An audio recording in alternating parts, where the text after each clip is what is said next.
Welcome to the Wrestlecast. This is episode number 13. Today is July 22nd, 2022. This is Rocky, Wesley, and Rodney. We're your podcast hosts. Guys, some shit has gone down today on fucking Friday, a few hours before SmackDown. Vince McMahon has retired from WWE as CEO and head of creative. Holy shit.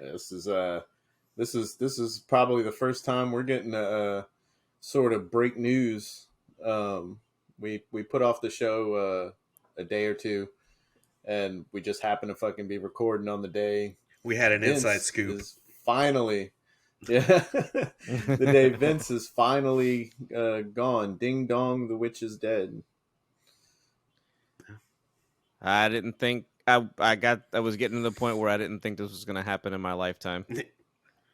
Yeah, I mean, the only way I saw it was if he actually did die, and he's been such a historical figure. You don't want to see that happen, but I like that it's happening this way. I don't know. It was like when, so was it the Wall Street Journal that came out with the original reports? They had, yes, I think at some point within the past couple of weeks it had come out that I think they had found like at least up to 12 in total. And that's including the 3 that initially had come out. And 12 NDAs? Like, yeah, they had found 12 after investigating. So I was like, man, that 3 is something, but 12 is a pretty firm established pattern of fucking abusing your power and shit like that. So I was like, yeah, I don't know. I didn't know if it was going to happen, but holy shit, when I saw that news today, I was like, did not expect that. It's one of those things where, like, it's the most Vince McMahon way to go out. Just for whatever reason. I'm like, yeah, no, this is exactly what would happen. Yeah, all these years I've been getting bitches. See ya.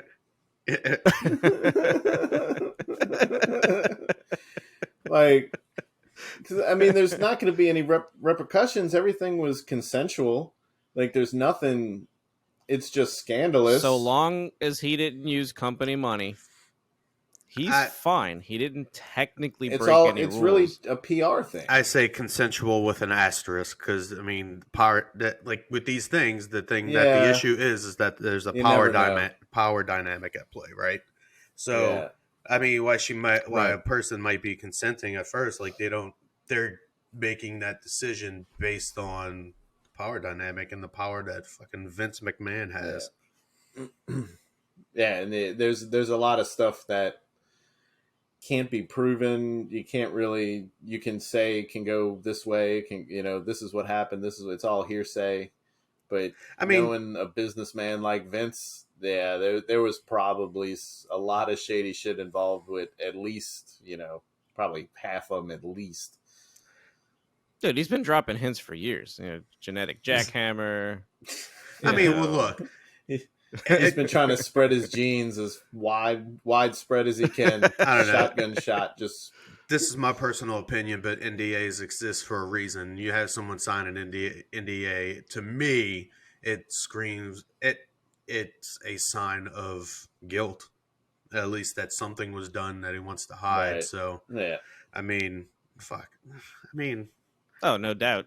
I mean, there's no mystery of the shit that all the shit that we know up to this point. What the hell other kind of skeletons does he have hiding? Whatever. But yeah, I mean, that's what. And then I guess that's what it is too. Is it just depends on if anything was forceful or anything like that, or was it something like, hey, we've been fucking around for however long. I don't want this shit to get out. That we don't really know the details of each one. I don't think.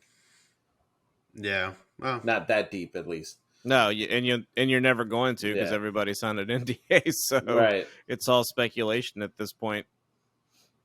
So it's a shame if he went that route and it's the darker route. But I mean, if it was just him like fucking around with wrestlers, interns, whatever, and just like in general, I mean, there's always the business aspect where now you can say that they're blowing Vince for an advantage to get on TV or get a better job and all that. Which is fucked up, by the way. Which is still bad. Which is still, it's still really fucked up. But in a legal standpoint, like... Especially in the sense that you're a talent. Like, that's your livelihood. That's your career. I mean, it's bad for someone behind the scenes or in the office or something like that. But, like, when your whole career, when your whole thing is based upon the platform that you're on, and some platform that large, I mean, that's your livelihood that's at stake, whether or not... I don't know. It's a weird situation, and that's why it probably TK made that tweet that he did earlier, and then the fucking dude's fucking crazy. Dude's fucking the nuts. People that you have commenting on his tweet, like replying to his tweet, like to the extent that people go to like defend fucking Vince McMahon, like it's fucking insane. Like, dude sucks. Like, there's no mistaking his impact on the industry. I mean, but he also sucks as a person. I so sent those out two my things own can be both the same, and whatever how the saying goes. I sent my own tweet out on the whole thing, going, regardless of what happened, past or present, and knowing the things that of how he's been and how he's acted, I've been watching this shit for as long as I can remember, and he's the only one that's owned it since I started watching. Yeah. And I've been, for better or for worse, thoroughly entertained for the last 30 some odd years. But yeah, it doesn't change the fact that he's done some pretty shitty stuff. Well, I mean, he's pretty much made it to where it's the only dynamic thing you have to watch. It was the only thing you had for so long on national television. Right. I mean, fuck. I mean, I've seen people say that he almost killed the indies, Like... Oh, he was definitely trying to. I will say, though, a benefit to this whole situation, supposedly, rumor is that tonight's the last... Like, Kevin Dunn will be done with fucking WWE production after tonight. No more Zooms? Maybe not. No more and Zoomies? I saw a pic, like when I opened up the article to read this shit, I saw a picture of him. He really does look like a fucking beaver. He really does. He really fucking does. I'd never seen a picture of him before, but that was the first thing I thought. So I guess what I'm saying is if Jim Cornette has anything right, he's got that fucking description of Kevin Dunn correct. Well, if he's got that one correct, then you can pretty much just believe every other one too. No. I will not go that far. old Twinkle Toes? Yeah. I mean, Twinkle Toes Omega? Yeah. He refuses to call him Kenny Omega. He calls him Kenny Olivier. Jesus Christ. It's like, I don't know. It's not even that funny. I just want to stuff him in a closet somewhere. It's just goofy old man shit. Yeah. It's all it. It's literally all it is. It's just fun. Sometimes it's fun to listen to your grandpa rant. He's just fucking screaming, especially when he's not being racist. It's great. Well, I mean, things you can share with the whole. He gets family a little sexist. He gets a little racist. He's got great insight into the wrestling industry, except he can be a little racist and a little sexist. Yeah, he gets racist when you start talking about Japanese wrestling. He starts getting border. Define a little, because there's a wide margin in that when it comes to corny. Right. But yeah, with the I don't know. Anyway, we're getting off track already. Yeah, with the Vince shit, whatever. We don't know about their NDAs. The people that should be pissed and they should find a legal way to get out of their contracts are all the women that are in the offices, all the female interns, and all the female wrestlers. Naomi, Sasha should have a clear out if they haven't already broken their contracts. Those are the people who should be like pissed and taking action right now, or everybody else in the locker room and in the office.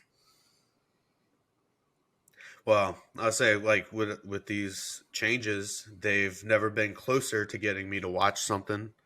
So, hey, Kevin Dunn's gone, Vince is gone, Triple H is back. Triple H is Stephanie's back. back. Those are the maybe not so much. I don't Hunter, know, Stephanie. You got to give Stephanie some credit, man. Stephanie is a really good on-camera authority. She is a fucking trooper in all of this. Like, I feel bad for her. Like, how do you kind of she kind of trotted herself out there tonight on SmackDown and gave like, a 2-minute little promo, basically talking Vince up and saying thank you, Vince, blah blah blah. But like, you gotta know that like she's in a bad spot. Now I will say she's Stephanie, in a horrible way. I have not heard much shit about Stephanie, and for all intents and purposes, she might be pretty cool. But the one thing that I think about is this tweet from 2015 that she posted about how it's philanthropy is the future of marketing. It's the way brands are going to win. Like, what the fuck? Like, I mean, don't say that shit out loud. Like, we know that you're going to use charities and shit for marketing opportunities, but don't fucking tweet it. I mean, like, what the fuck? But anyway, our secret to success is this. You should do it. But it's like exploit charities stuff that for you marketing keep to yourself. Yeah. They've been doing that for years now. They really didn't have to tell us. Right. But just like everything else, they just beat you over the head with it because they just assume you're not smart enough to know. Right. Now, I was telling Sarah, my wife, for anybody who doesn't know, she came home from work today, and I told her about Vince retiring, and she pointed out something. This first thing she noticed. I didn't really think about that yet. Is look at the timeline leading up to this. Let's say, just for an quick example, somebody in legal trouble. They had Deshaun Watson, Texans. He starts barking this. He wants to leave. Texans are complaining in the media about him. All of a sudden, these allegations come up and everything. So it makes you think like they knew something was coming, like a storm was coming. Over the past year and a half, what did we have? We had Shane left the company. You had Stephanie back away. You had Triple H get, he had his heart attack or whatever it was. And I'm sure he was well enough at some point that he could have carried on some kind of duties with WWE. He wasn't wrestling, but he had stepped away and wasn't involved in anything. All his stuff was getting erased. Basically everything that he built in NXT, all his characters and wrestlers. And all of a sudden this comes out. And now Vince is gone, and all of a sudden we have. Before that, your executives start selling stock, right? Like fucking Stephanie, and that's just Stephanie bonus. leaves. Yeah. Like she backed away from the company. Yeah, was taking a sabbatical or whatever to spend time with family, and then shit was coming out. How much of this did they know? Shit was coming out saying that they were burying her. All. Like a few weeks afterwards, she left. Like that they were like burying her and. Like fucking behind the scenes and shit. And she's a member of the board. So at the time when she stepped down, they were investigating this because I think they've been investigating this since April. I don't know. But they've been investigating this and she's a part of the board. So she knew what was going on when she stepped down. Right. So like, yeah, I mean, and that's crazy. What we're wondering. It could be like, could it be one of two things? Could it be the most like, good storyline for us to, conspire about is, did they have issues with Vince and they stepped away and they were like, all right, we need to take down the monster. Let's put an investigation into some of his dirty laundry and then find that. Or did they confront Vince and tell them, well, with this storm coming, we're just going to back away. I mean, like, how much is it them maybe trying to take down Vince, or is it just them spacing themselves from Vince? They're a publicly traded company, so I mean, I'm sure he was given the ultimatum at this point. It's like you need to, right? Basically, but with them like, getting done, pushed right back to Stephanie's like the face of the the company basically now. Triple H is EVP talent relations. Yeah. He's going to start bringing his people back in. Like, how long before Shane comes back? And, you know, all of a sudden, all this happens, and all of a sudden they're out of the picture. This happens, boom. They're the head of everything again. Yeah, but the reason why Shane left was different. Who else? But who else is there? But that's the thing, is someone who works for the company now, because they haven't, you know, technically, you know, Shane's gone. Triple H has been completely wiped the past year. It's just funny to think that it was either like, it could have been like them just pissed off at how Vince has treated them over the years, and them, you know, taking advantage of them knowing about these situations and just leaking it, or did they know about it, know the investigation was coming, and just said, okay, well, so we don't look involved in any way, we're just going to stay home. Well, they weren't involved. They wouldn't have been and they wouldn't have, but just so that they're not on TV at the same time as all this shit's happening. Right. You know, so I don't know. Well, honestly, the board. I mean, when you make so I don't know the timeline of events, but I mean, regardless of whether, like, when the board knew about it and what the play was, it was only revealed by the Wall Street Journal, and the press isn't gonna, like, they're not gonna weigh in on. Well, I mean, I'm saying that, but fuck, you know, money does what it does.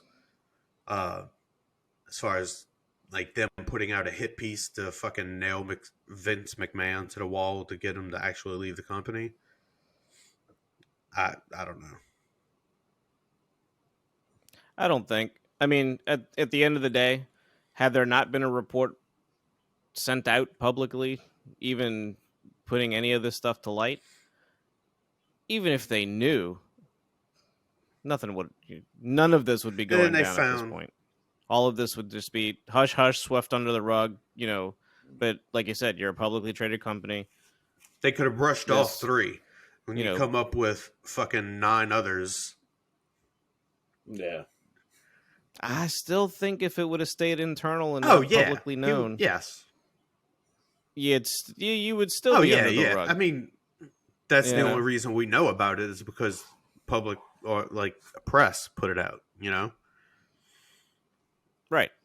So this isn't him just going, oh, it's time for me to step away. This is him going, all right, they're basically pushing me out because I've become a liability. I can still make money because I'm the majority shareholder of the company. Absolutely. And for it being Wall Street Journal and actual like news right outlets instead of like dirt sheets and WrestleMania and shit. And that generally leans conservative. You know what I mean? So it's like, that's, which is also a pretty big deal, considering that. Yeah, which would make me not be surprised. That's the way they lean. Which would make me not surprised if they had an element of, well, we know this happened. It's time to take the beast down. And I mean, I think there have been rumors going around the past couple of weeks that, I mean, especially after they found the 9 additional ones, that there could be more. That after they found those 9, I mean, surely that establishes a pattern. What else could they possibly find? Or how many more would they find? Yeah, if they found, 14 you said now? 13? 12, I think. 12, something like that. I don't know. We know. There's about so many numbers going around. Deshaun Watson 24, Vince McMahon 12. But fucking no. If they found 12, there's 24. What was it? American Pie? They got the rule of, was it 2 or 3? Or is it like a fucking Bill Cosby that's done it like fucking 60 people, however fucking long he's done it, since like the 60s or some shit. Vince is a machine. He's on a tight schedule and he travels constantly. There's a lot more than fucking 12, dude. It reminds me of that. I've got my 7:15 with Shelly. I got to get going. 7:25, I have to be down in the lobby. I know you do know this, Wes, but it reminds me of that skit from fucking Dave Chappelle, Killing Him Softly, when he's talking about Bill Clinton. He's like, he's just looking for somebody close to him. You little girl, come here. You, get over here. Just opens up the door. It's like, you, come in here. But fuck. How would you like to suck the president? Now go off and be somebody. Yeah. Oh man. Well, I mean, Oh man. so do you guys want to talk boy. about some wrestling shows?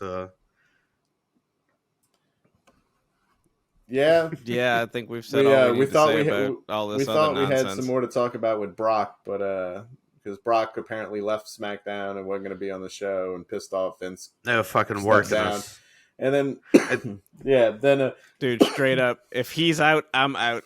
Grab this shit and roll He's out. like, watch this Oh, shit. I'm man. gonna go into I'm business so- for I'm myself. so- Fuck this, I'm done. And leaves like, nah, don't worry, guys, it's fine. I'm gonna come back at the end. Imagine the going ratings to join on a fucking Friday night. CYN. He's going to end up at CYN. Yeah, I had that fucking joke. What are you talking about? He's already there. He is CYN right now. Yeah, dude, I thought about that too. I was like, oh, him and Vince, they going CYN bound. They gonna fucking break it out. Vince is his manager. Mm-hmm. What the hell is Vince gonna do in the Project boy. Pit? Imagine that shit.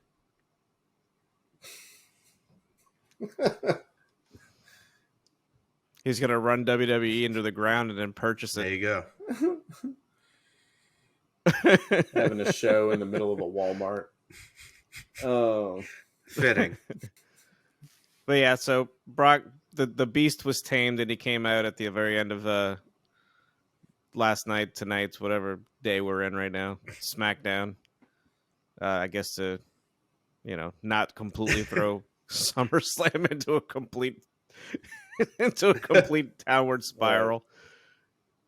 We really don't But, want to use Goldberg. I don't know. There's still time. He may not. There's still time. Maybe I don't know. Maybe he'll still just go back up to Saskatchewan. nobody wanted to see Lashley and Roman. Just never fucking leave his cabin again. It's like I want to get my check. You know it was going to be Lashley. Or is Lashley fighting someone? Man, now? Austin Theory must be like shitting himself right now. That was Vince's boy. Wonder what happens to him now. He goes the way of Triple H's legacy. Do you roll with it and you still call him the next John He's Cena? going to end up in the Judgment Day. Jesus Christ. Who got duped again? Oh boy. All right, let's talk about it. What's So, going on? I don't know. We're all over the place. Yeah, I I don't mean, even know what show we're talking about right now. we could It's jump late. straight It's into cool. some AEW most likely. Like we said, we had Raw, but I mean, there's nothing that really happens. It's just more SummerSlam build-up. And Logan Paul, Riddle. for some reason, is definitely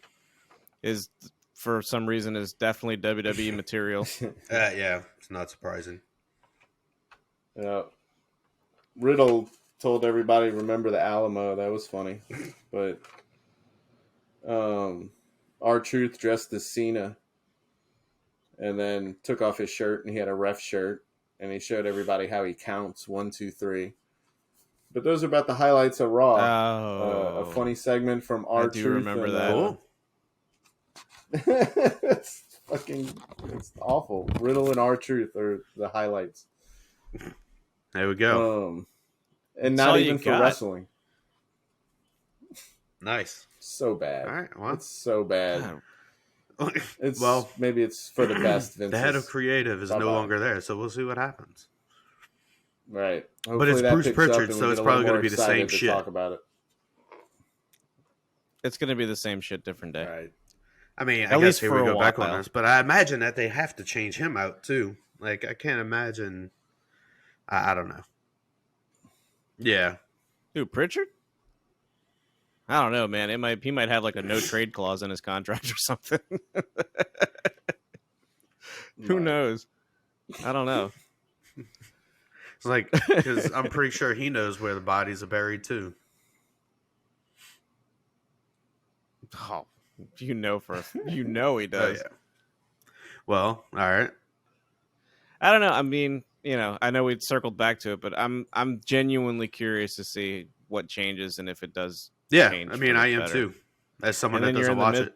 And then now you're in the midst of this whole like at some point getting to the TV 14 to get a little bit more, quote unquote edgy, whatever that means. I ain't buying that shit. It just seems like if you do,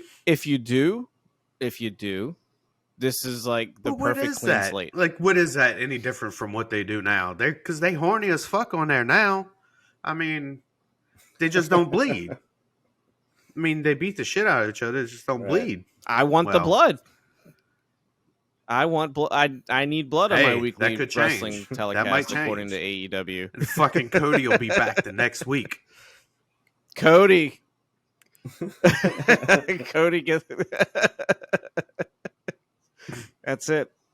This is his opportunity. Like cut his pec out like in the middle of the ring. You are fucked it. Surprised they didn't just do the surgery right there in the middle of the ring. I don't need that. Cut a promo on his torn pec. Even a torn pec won't deny me.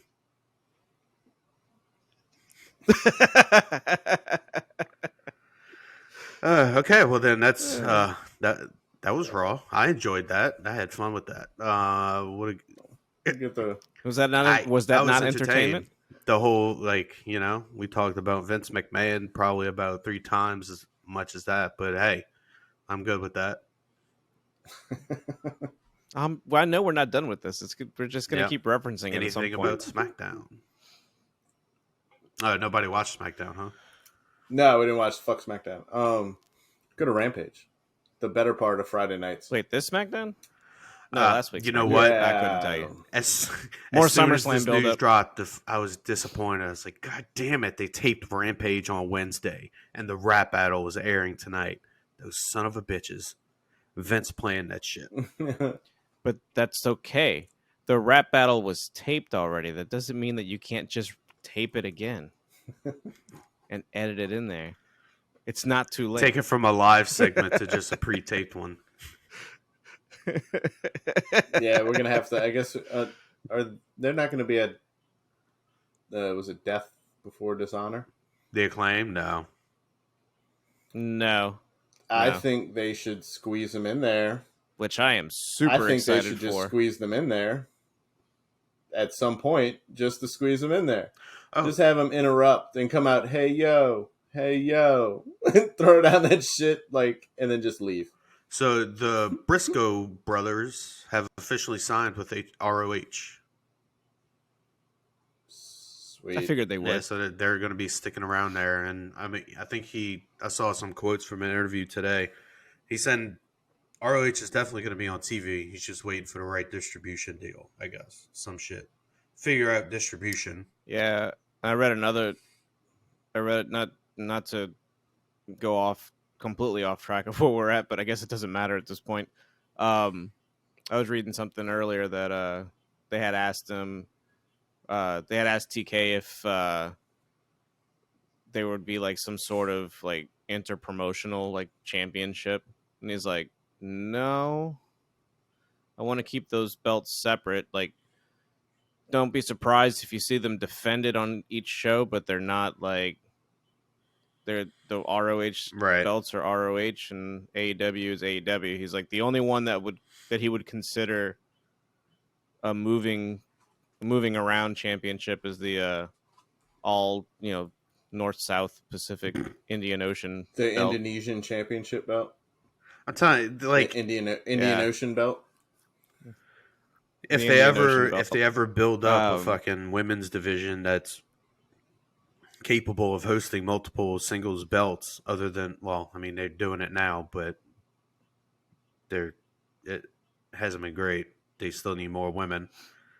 Are they really though? I mean, not really. It seems like they only have time for one on each show on one of the shows. So, but I mean, yeah, I don't know. The women's want to be all Pacific. You just have fucking all Indian Ocean. Mm-hmm. That'd be fun. They need tag belts first, and everybody's starting to pair off at the moment.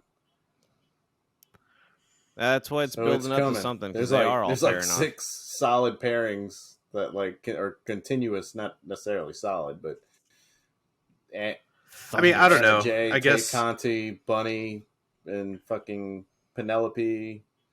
I guess if that's what it takes to get women on TV more often, and then you can build feuds off of that, I guess that's one way to go. Baddies. Yeah. And then the baddies, yeah, that's 6. At least. It's a start. Then you got Nyla and Shafir, 7.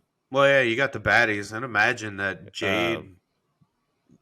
Do y'all think Jade's going to turn face? Jade can stay out of it. And they can be the fucking discounts and Usos.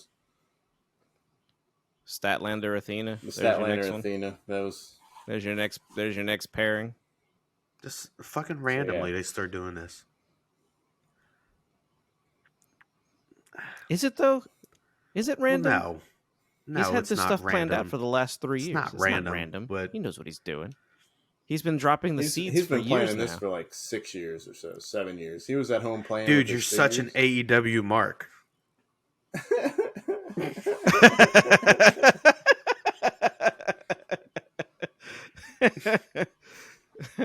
Clearly, I am with my Darby Allin t-shirt. Hold on. Oh, yeah. AEW hoodie. I'm not representing. I have the Little Mermaid. Yeah. Ariel totally. is all elite. Yes. Great work rate.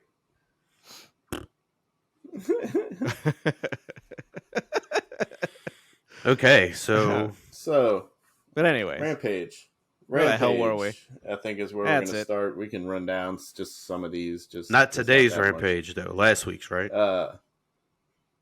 Or today's. Yeah, not today, the 22nd, 23rd, the one last week. Oh, okay. So then that's before. Yeah. Our timeline's all fucked up. Sorry. We'll get the best sign out of the way. I pooped myself. I thought that was a very clever sign. Very deep meaning. It's a Friday on Rampage. It's a long taping, so it could have been true, too. Yeah.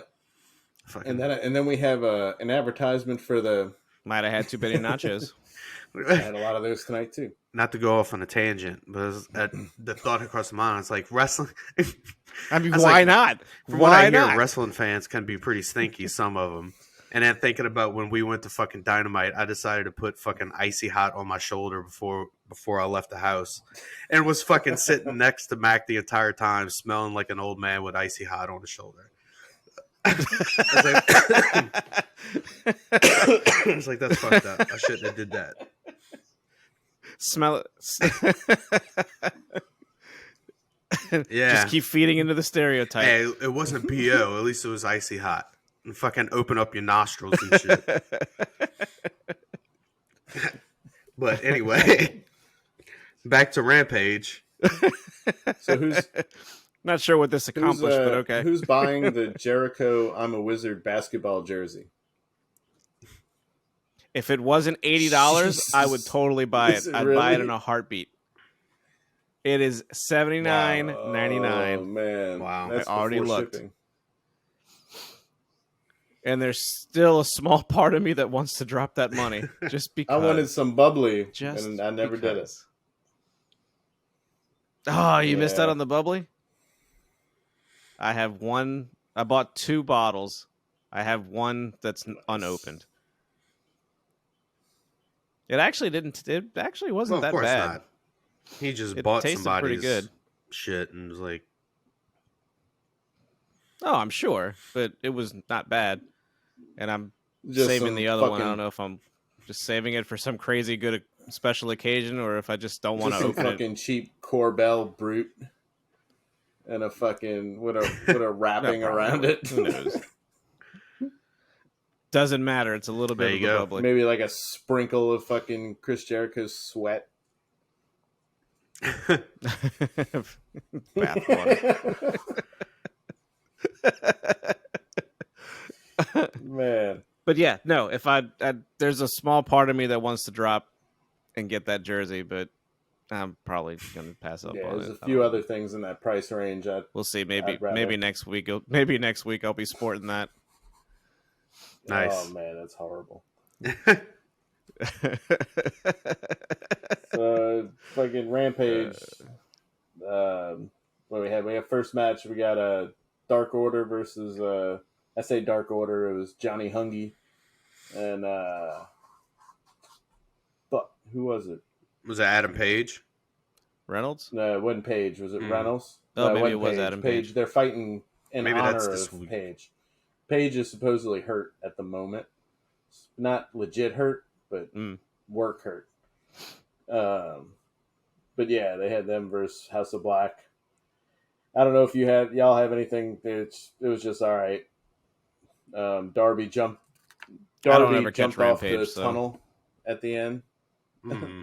He was up there like Sting was, and he jumped on Brody. I think it was.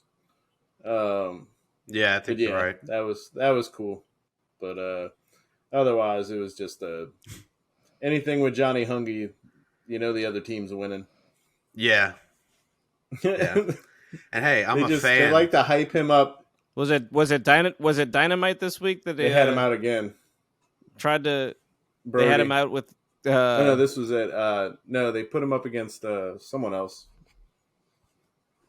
No, I think Dynamite. They had a backstage segment with him and. Oh yeah.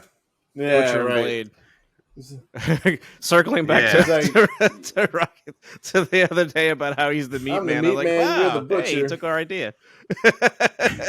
So I'm cool with you. Hey, we came up with that. He's tonight, him and Adam Page, because he knocked out Alex Reynolds. A Butcher, I think, knocked out Reynolds. So okay, that's right. Yeah, that's right. During Page that backstage and Silver promo. tonight, that's right. against Butcher and Blade. Right. But yeah, I'm he's a back, fan of Darby hurling himself off of things. So yeah, I mean, I'm down for it. Whatever he wants to throw himself at, just getting wild. Yeah. But yeah, that whatever. House of Black wins. You get gross. Next we get the Moriarty versus Gresham. I like Gresham a lot. He's losing that belt tomorrow. I think he's going to lose it too. I think Moriarty's pretty good too. I'm sure we'll see more of them if Ring of Honor gets the show. But we got to see Brian Cage on the sidelines. Well, he's well. I mean, at least I think he's Cage? mainly going to be ROH.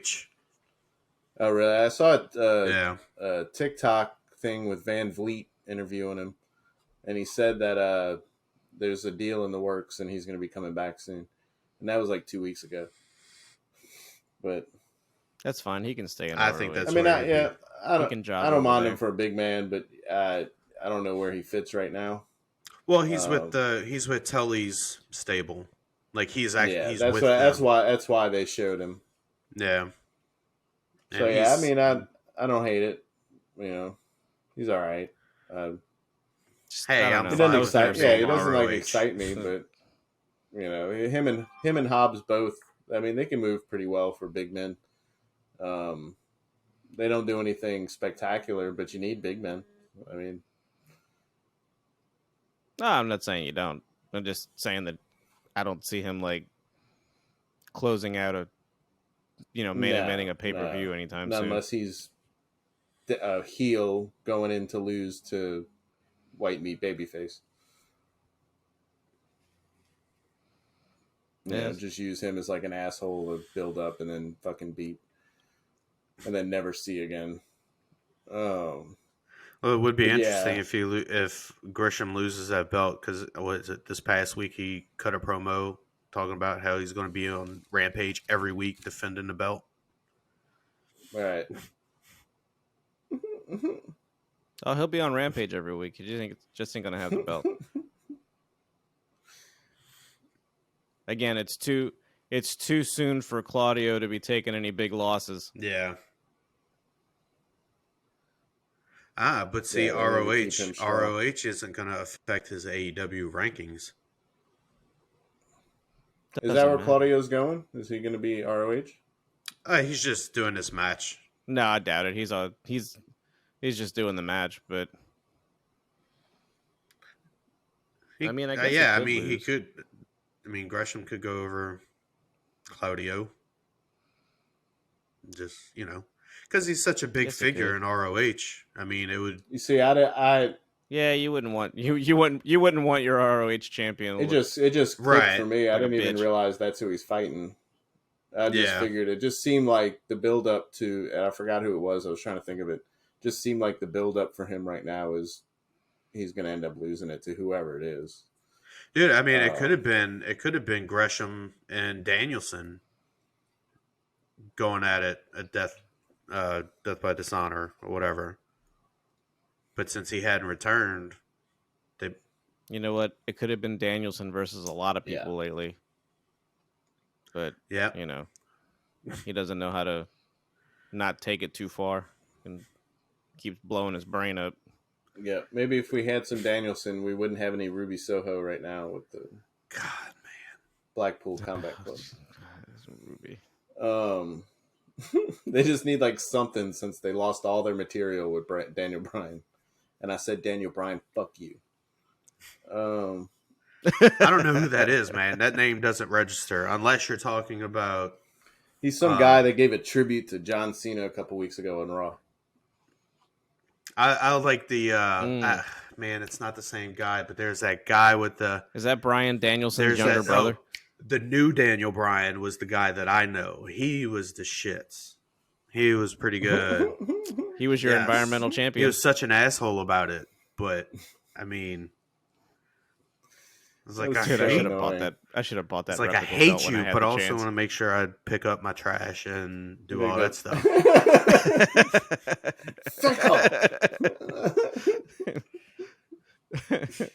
Oh man, good times. Okay, but Rampage.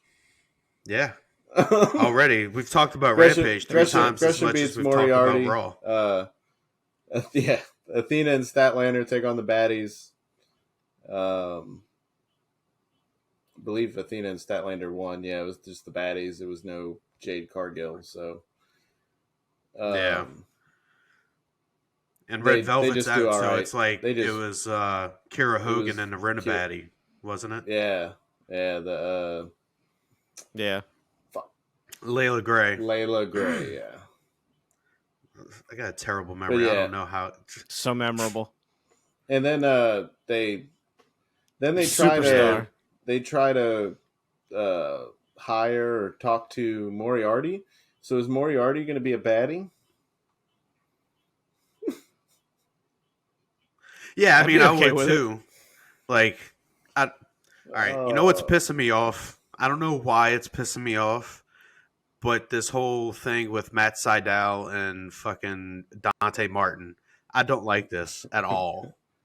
I really don't. I kind of want love in pro wrestling, bro. I really just want Matt Sydal to be beat the shit up. Like when Lance Archer comes out and he just walks out and throws a dude out before he walks out. I want that to be Matt Sydal. Like kill him on the way to the ring to fight somebody else. At this point, it might as well be. And yeah. I was never really a big fan. I mean, he's all right in the ring. I mean, look, I'm a sucker for high flyers and shit like that. So anybody does that, I'll give them a look and whatever. And there's a big chance of getting over with me if you're a high flyer. But this fucking peak slug. He's the reason that we have the RKO out of nowhere thing. Oh yeah, going on. So he gets that. But dude, he took the greatest RKO of all time. I don't care what anybody says. Hey, you know what? Straight up got hit out of a shooting star press. Nice. And I'm not into badass. This like inhuman Dante Martin. I forgot he didn't watch. Nah, yeah. This is how he gets his information from the dark side. That and fucking Reddit. I mean, that's that's pretty much it. That's all I need. Hey, so what's Dante Martin? Inhuman Dante Martin. Like, oh my god, come on. Okay, Ricochet. Okay, come on, calm down. Ricochet Light, maybe. When you get a fake, like a fake Ricochet off eBay from China. It's like, all right, Dante, once you take a fucking super kick to the head by Adam Cole, then let me know. Wish Ricochet. Which is all right. Anyway. I'm not Dante Martin's his only good contribution to AEW is the fact that I have Sky Blue every now and again on TV. Oh boy. Other than that, chunk all right, don't, Vince. Bro. I need her and Jamie Hayter as a tag team. I need it. And they need to, when they come out, instead of like the fusion, tag like team the bar, wrestling. they bump their butts together when they come out, dude. Like, they could do that in WWE, and they have the little like animations that they do. They could have like reverberating like NDAs.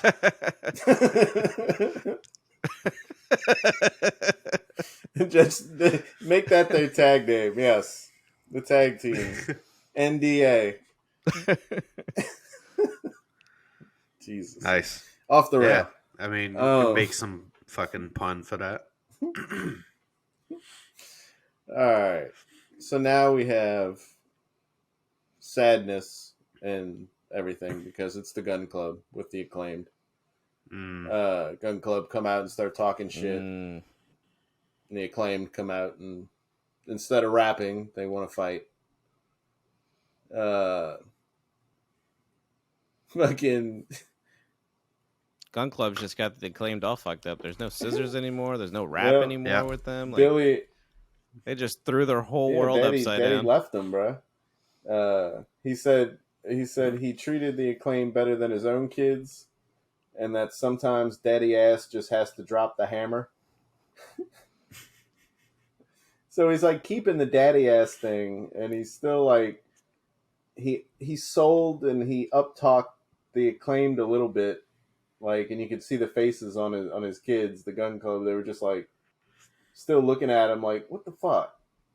And so that's fine. I Keep wouldn't be this thing surprised going. if you have something down the line where he turns on him and he's actually with the Acclaimed. I don't care. They could just leave these guys feuding for the next 3 years. I wouldn't give a shit. I'm loving it. That's what I'm saying. Leave it be. Just let it keep happening until people JR, get it's better to be a daddy ass than an ass boy. Right. This JR is true. kills me when the Acclaimed come out. JR starts going to the mic. Hey, yo. Listen. Listen. Like, you know, like the grandpa who's like, oh, you listen to that hippie hop? Like Hippity hop. Like, come on, JR. Poor JR. They only trot him out there on the second half of shows now. And I don't remember at which point it was in this show, because I think it was this show. I was watching it, and he was like talking about a wrestler. It's like, oh, for their opportunity on national television. Like, dude, you forgot the show that you're on? Hold up, bro. Like, it's Rampage. It's Rampage. God damn it, JR, it's Rampage. National television. That's right. Well, you see what had happened was right before that, Excalibur ran down the cards for like the next 7 shows, and it just totally just threw JR's world upside down. JR was still processing like 4 cities ago. Yeah. Loading Nice. the big fucking. But yeah, I mean, Daddy once ass the ass is extends the cracked, scissors. that broke my heart. He offered the scissors one more time so we all can have it because he knew everybody wanted it. But the Acclaimed weren't having it, and they whooped their ass. And then they did their rap with no music. That was a disingenuous scissor. Yeah. We need to see. They're gonna knock them out and have them all laying in the ring and fucking scissor them while they're knocked out by the end of this feud. The Acclaimed the caster, he starts doing his rap, and he says to Billy Gunn that you, Billy Gunn, are an asshole. You're so big, but you hung like a tadpole. And then he says, ass boys are more like Dumb and Dumber. Come and get some, you broke mother. And boy takes the mic out of his hand, and it's like, God! Bowens is like, no! And JR is like, you can't say that Bowens. on TV. I love Bowens. Thank you, Bowens JR, for that enlightening great. for that enlightening commentary. Yeah, I'm very sold on the Acclaimed. I hope that feud goes as planned. And it's moments like today where I'm like, oh my God, they're not going to be on today's episode and be able to deliver a fucking rap for this. Here we go. Insert them on Dynamite next week. Fucking open the show. Open the show with a rap. I think I would like it if they stopped rapping for a few weeks, played the we're so down because we thought we had a family kind of thing, and they're so sad that he can't find his music or whatever, and then once he maybe beats up on the ass boys for a few weeks and they go back and forth, just have them come out and do it at the pay-per-view where they have the big payoff or something, and fucking get a huge pop for the rap but at the same time, I want them to rap about fucking Vince. Yeah. So I'm torn, storyline. Dude. I'd like to see him, just like Jericho, turn the music off for a little bit, piss off the fans. They don't want to hear your music, but just fucking roll in without it. And then play it one day and have a huge pop, like tonight for the Painmaker, or this past week for the Painmaker. Clown Jericho. But yeah, I don't know, my opinion, but whatever. I'm excited about it. That's one of my favorite feuds going on right now. Yeah, me too. And then we have another feud of some of our favorite people. Andrade and Private Party versus Penta and Phoenix. Yeah, I do remember this, and I do remember skipping this. I think it's just, I don't know. It was all right. They had one count that should have been a 3 count, but Homeboy went 1, 2, 2. There's a lot of that. He went all the way down for 3. Kick out, picked up, kick out, and man. Then went again. Kick out. So yeah, but yeah, and then Roosh came out to interrupt. Roosh pushes Penta, I think it was, into the referee while his back's turned. Referee gets knocked over almost, still doesn't turn around, lets Roosh do his thing and then disappear. And the referee's still looking out of the ring even though his back just got crushed. So yeah, it was just an awkward match. Whatever. Penta wins. Private Party was in there to take the job. All of AEW's officials are masters at their craft of just coming out looking like the dumbest fucking people. Oh, on the and Cornette planet. loves. We were talking about Cornette, man. He shits on those referees. Oh, I'm sure he does. I don't doubt that one bit. If only they were as professional as the medical team. He calls the dude that does all the tag matches, Mike whatever, fucking one of the dumbest motherfuckers he's ever seen in this fucking business. He's the most worthless person to ever be put on fucking television on a wrestling show. Oh, bruh. It gets rough, though. I mean, we had it in this next one of these matches. We had I don't know if they were doing countouts. They had back 2 weeks ago.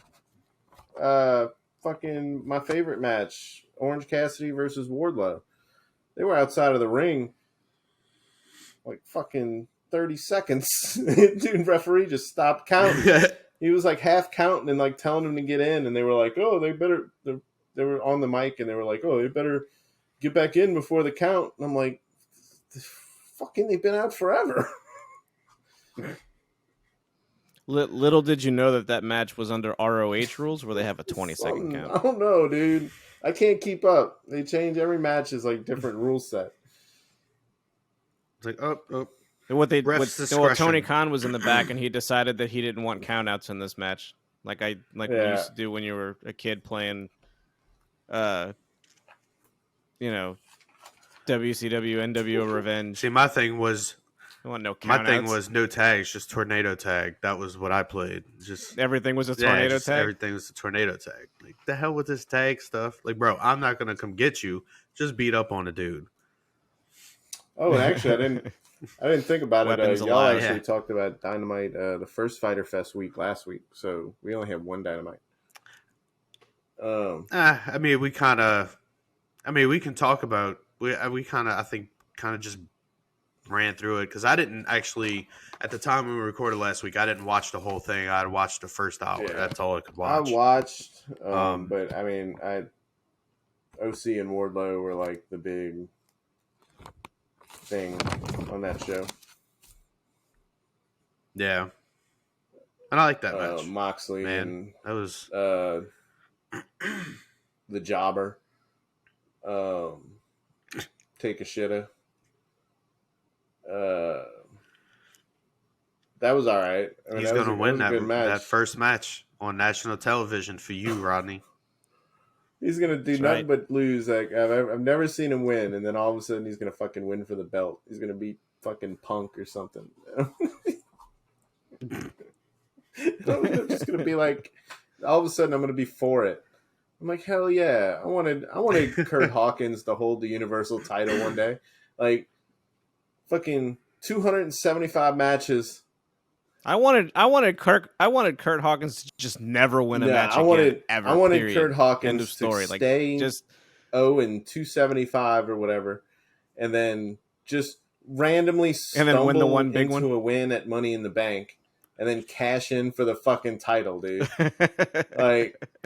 And then go to Impact and then continue his losing streak. I know that shits on the real top guys and the stars and everything, but like as a wrestling fan, you can't tell me you're not tuning in to see like a 3-month reign of Kurt Hawkins like stumbling into fucking championship wins or disqualifications where he doesn't win but he doesn't lose the belt. Like I'd be for it, like 287 losses, and then you just randomly find a 4-leaf clover. And all of a sudden, all your his only win is his cash in on his Money in the Bank, and he from then on he's won 280 and fucking 6. Like dude, that would have been with like a 6-month reign. That would have been so good. I don't care what anybody says. It's better than anything they had on TV. Just like Truth. On TV now. I wanted Truth to stumble into a fucking belt the past few years. Oh, he did. Now he's the fucking most Truth deserved a celebrated champion. Truth that fucking yeah. He's the most decorated champion. Dude, Truth. They should have gave him that belt when he was feuding with Cena way back when. Right. That dude was so. He was so over. He's at never that held point. it, right? No. Childhood hero?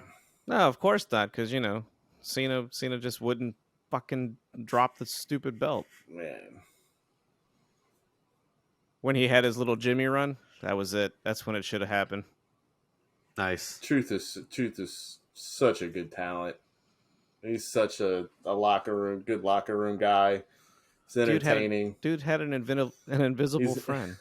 He's entertaining, and he makes friend. everything he does like, wait, is he real? Like, is this written, or is this like who this guy is? To him? If it wasn't for social media, now. Vince thought he was hilarious. Vince thought he was hilarious. That's part of the reason why he kept him around so long. Dude's 50 years old. Yeah, he's an old man now, bro. Yep. Jesus, man. Tell you what, though, he doesn't even. No. I don't think he looks 50 at all. No, not at all. Not at all. No. That's insane. Not even nowhere near. He's still. I'm standing by this. Yeah, He's one of Vince's favorites. I don't know what happens to him. I'll stand now. by this. I've said it before, I think, in like chat and all, but R-Truth is the only guy, him and like RKO, that I want to take the belt off Roman. I think it would just be so good. Truth can be Truth can be undisputed WWE Universal Heavyweight Champion, or whatever the fuck you want to say it, and RK Bro can be tagged. He unifies.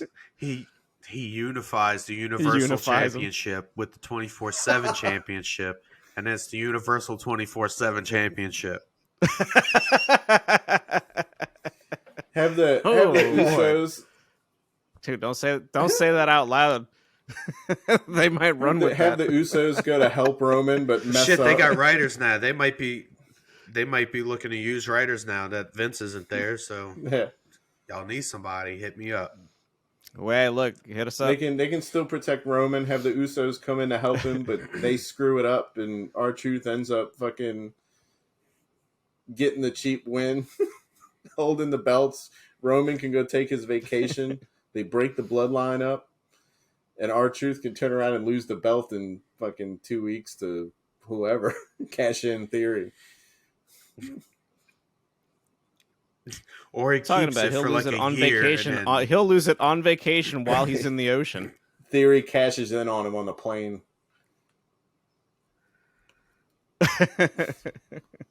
Dude, it's Shark Week. They could have did some kind of shark angle.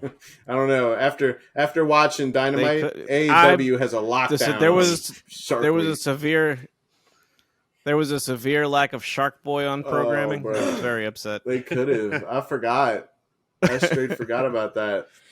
That would have been perfect. They could have had him come in and beat like Nick Camarado or some shit. I'm also disappointed that they didn't use Chompy a little more.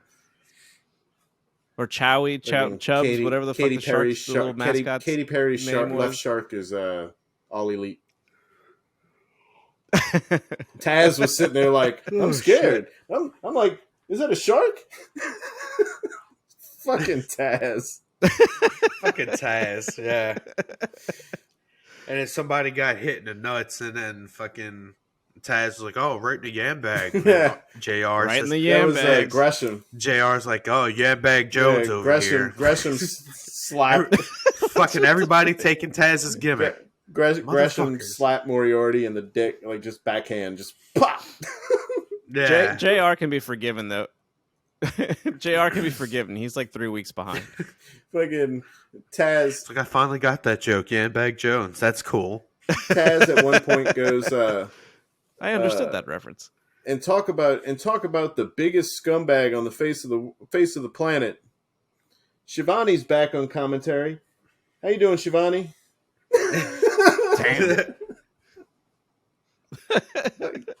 Damn. Oh man, Taz is great. But yeah, as we said, it's Shark Week, Dynamite, Fyter Fest Week 2. We got Darby and Brody. I almost said Lee.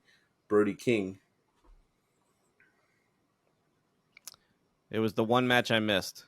So I got home. They did one of the things. I mean, but I wasn't very interested. I wasn't interested in it anyway because I don't give a shit about Brody King, and I'm kind of over. It was very mixed. The match was whatever. It's Bruiser, Brody King with a couple of flips and stuff, and then Darby does Darby every fucking time. But they go back to the spot where Brody chokes Darby out over the ropes, and ref tells him he's got to drop him. When he drops him, Darby hits the ground, and slow as fuck, they count it to 9. Darby's not moving, like barely breathing, and then they get to 9, and all of a sudden, boy, he springs up and fucking darts into the ring, and then just like flops back, like I'm dead. Like, bruh, come on. Like, he got his second. You gotta stand. You gotta get up and try to catch your breath and lean on the ring. And bro, he just got up like, oh, I'm fine. But no, I'm dead. Like, Asuka did that and lost to Becky one week. They ran out of time. The show was like 8 minutes behind, and they had to cut their fucking main event. And Asuka jumped up and like fucking ran in the ring, and then was like, "Okay, pin me."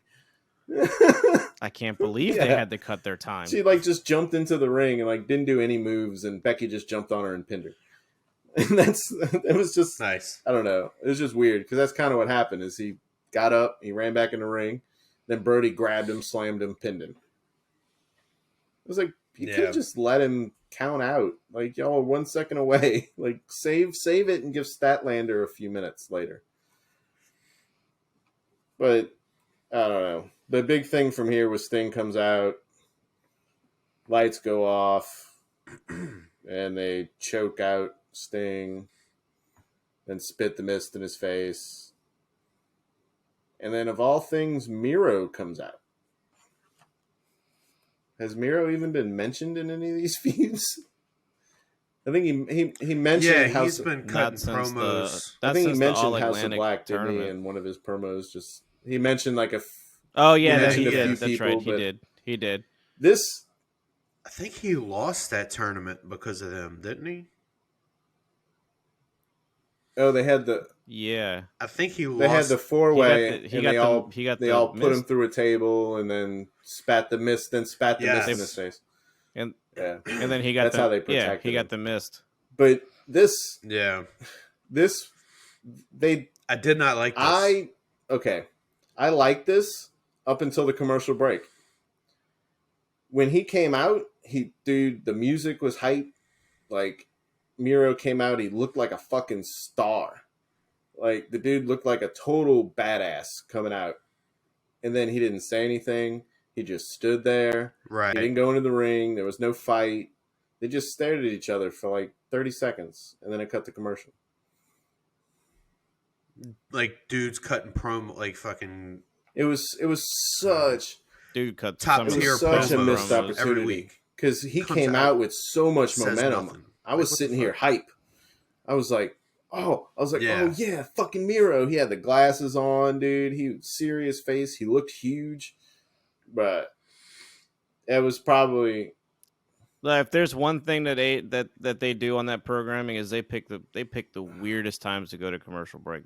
And then they didn't say anything when they came back. So I guess the weirdest times for break and the weirdest time for picture. They didn't say anything after the break, so I guess there was no scuffle. They just stared at each other. I mean, what do you do? Just stare and then turn around and walk out? Like, oh yeah. Like how awkward is that for the live crowd? Yeah, so that aggravated me, but it was like half. I'm sure they probably had a scuffle for the live crowd. It was half of a really good segment. They just didn't finish it. Somebody fell asleep. Like, I don't know. Fucking probably pressed for time as much shit as they cram in on these shows.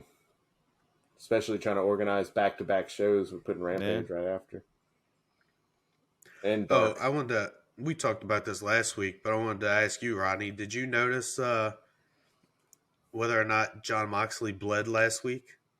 Nobody makes me bleed my own blood. He bled fucking Takeshita's blood. And then and then he fucking what was the it's starting the process. I know he bled by the end of it. And I can't think of what he did to do it. Yeah. And it's like the second time in 3 weeks he did a move where he bled, and it was like, dude, that's not even your head. Like, well, like, was it?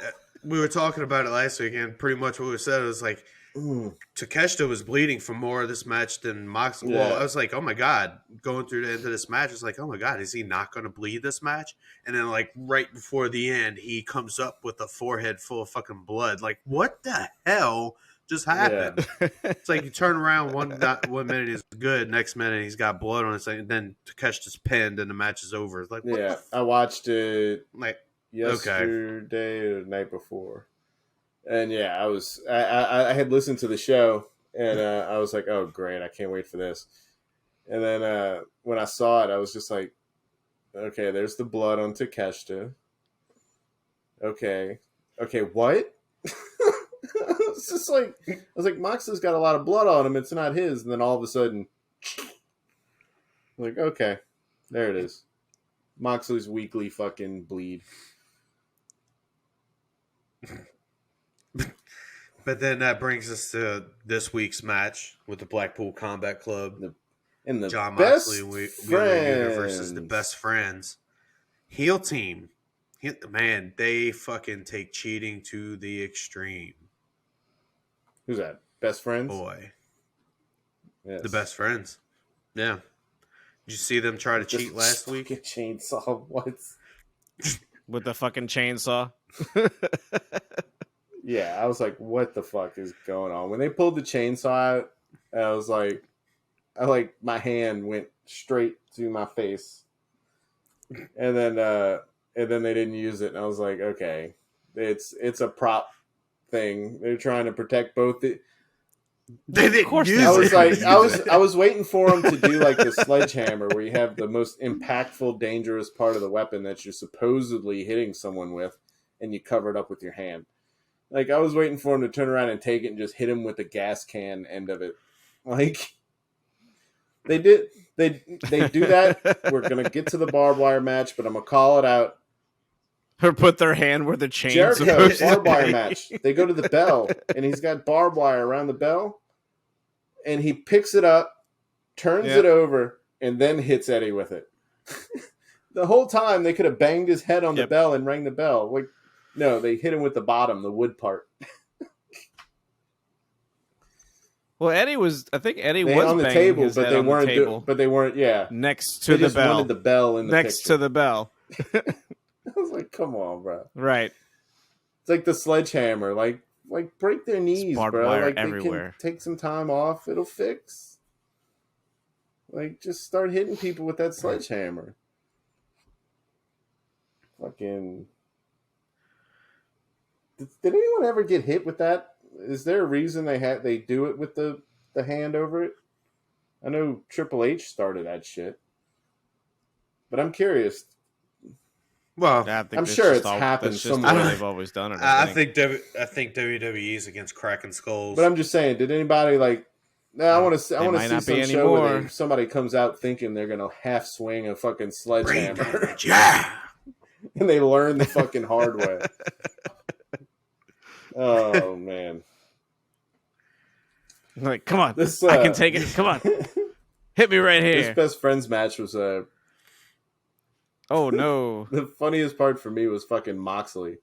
He wasn't getting tagged. They were beating up on Yuta, and Moxley's like, they kept showing him on the camera, and he's or like in the background, and he's standing there, and he's like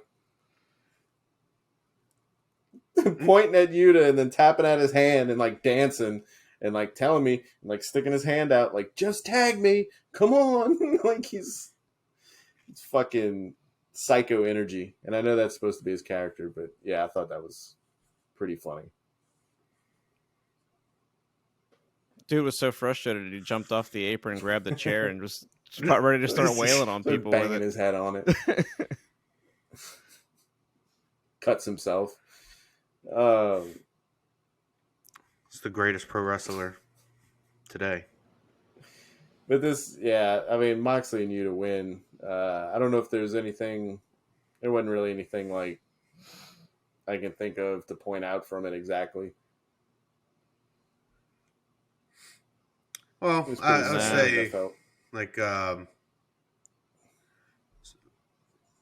it's interesting. There was a point in the match where Chuck Taylor was like trying to, because I don't know, y'all don't watch BTE, but Trent, and they've shown this on Dynamite and shit like that. But Trent, not a fan of Yuta when he first came back, and like Chuck was kind of a mentor of him.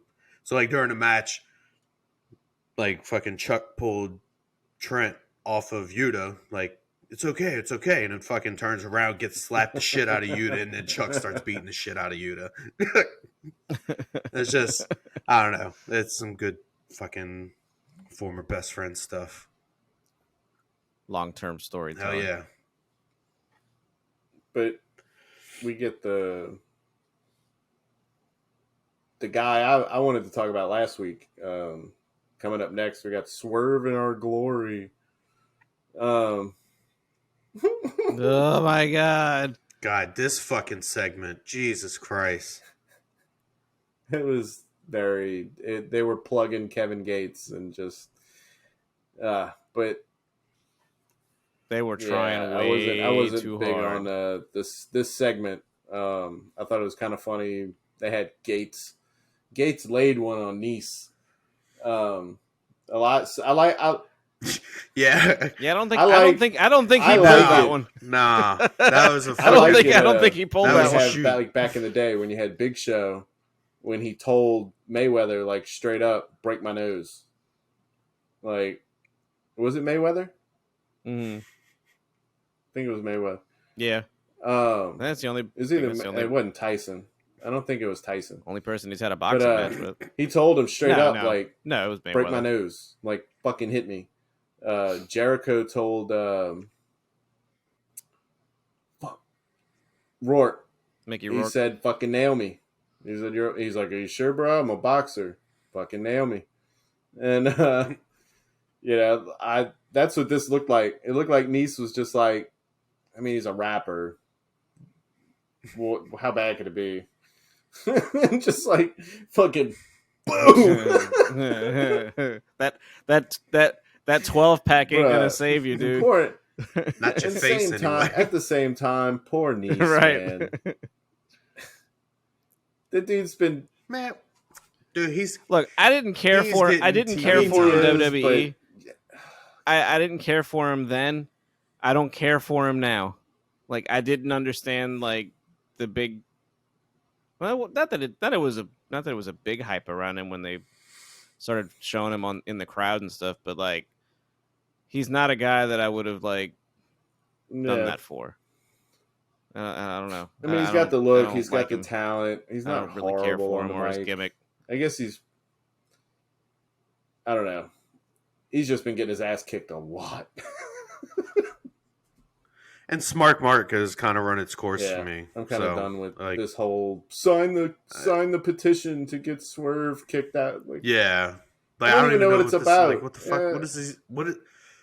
Where does this stem from? I don't remember. Yeah, I don't know where this stems from. I don't know if it ever stemmed from anything. They have Smart just randomly Mark started doing so many it. angles with different people, just like constantly every week, every other week. Like, I can't even keep up to why is he trying to kick Swerve out?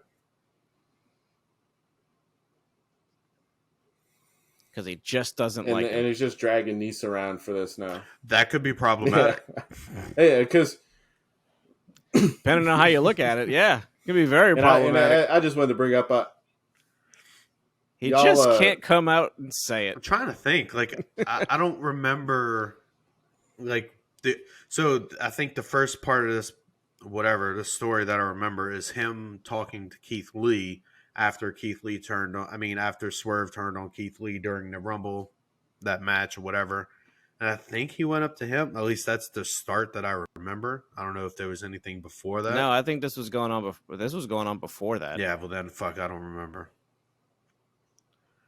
I'm telling you, I think he's just randomly just started doing it for no reason whatsoever. It was like right after the Wardlow fucking thing with security guards. Smart thing. Marcus all of a CYN. sudden, it was like the new obsession was getting Swerve kicked out. I don't know. It's dumb.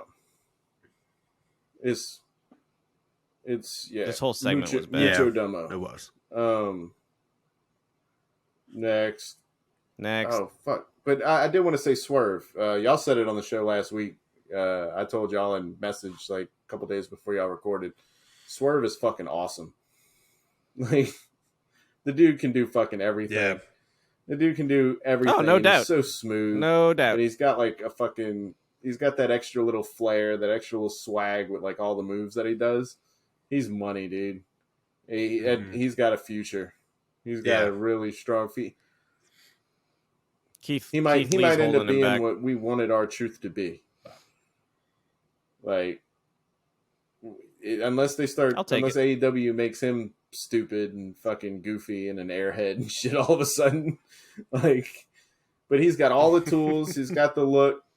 Well, I wouldn't rule that. I wouldn't rule that out either. But yeah, I hope they build from this and he ends up getting more TV time and push for like at least the fucking TNT belt. Yeah, they got a tag title run to go through first. For that, but they got to drop those belts to FTR at some point. Yeah. With him personally, Keith Lee's awesome too. That goes without saying. But fucking the Bucks got screwed over in that match. Yeah. Fuck. What are you talking about? Matt lost his shoe. Nah, fuck. It should have been. I read their book. Well, no, I listened to their book. That's how you know they're gonna lose. Now I'm just the fucking Bucks. EVPs. We get Johnny Hungy real quick next segment. I just wanted to say it was the Meat Man thing, but he wore a Backstreet Boys shirt. Yep. So that's awesome.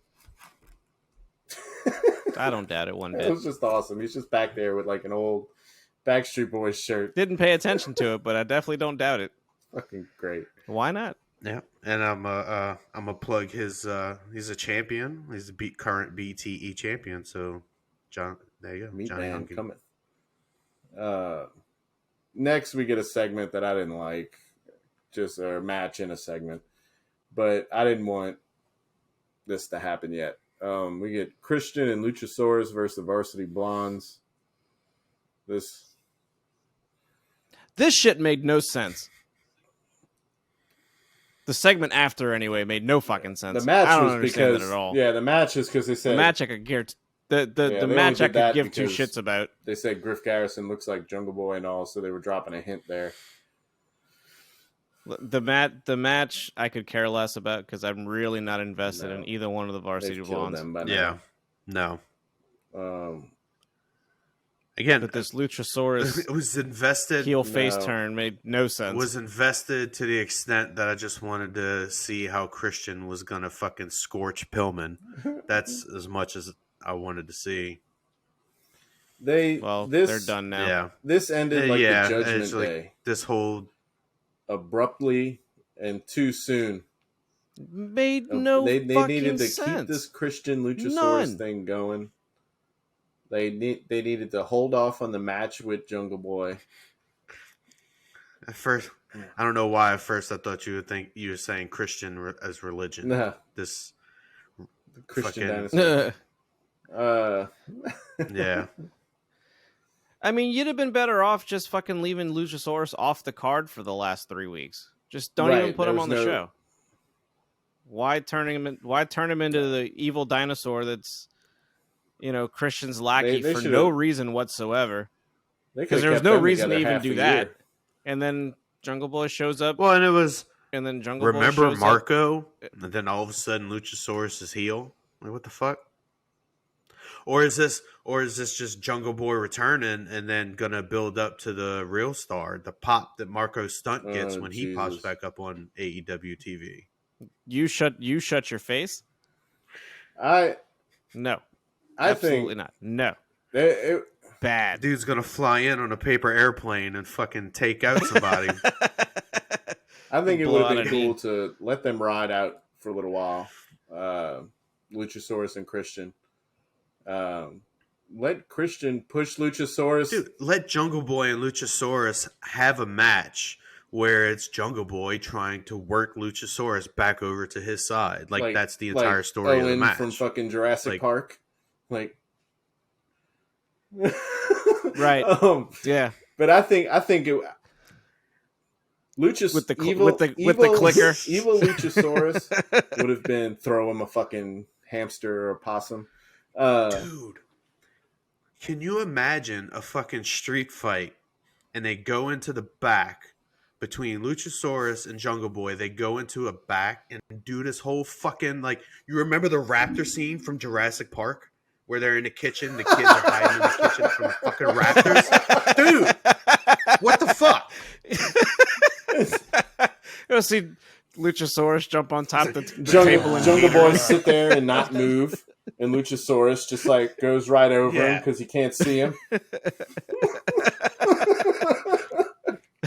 Dude, what are they doing? So many missed opportunities. Oh my god! They had a fucking shark cage on that night's episode, and they like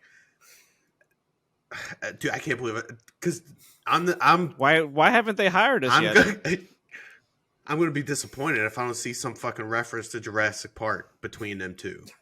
Like, if there hasn't been one if yet. he's really turned back to babyface just like this, then that's a big fucking missed opportunity. And now I really just want that one segment. There was no rhyme or reason for it. Like, okay, Jungle Boy's out, he's hurt, so now you're just a lost soul.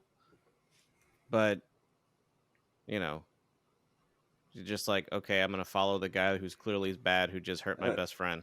Look, he's a dinosaur with a master's degree. You mean Christian turned him that quick?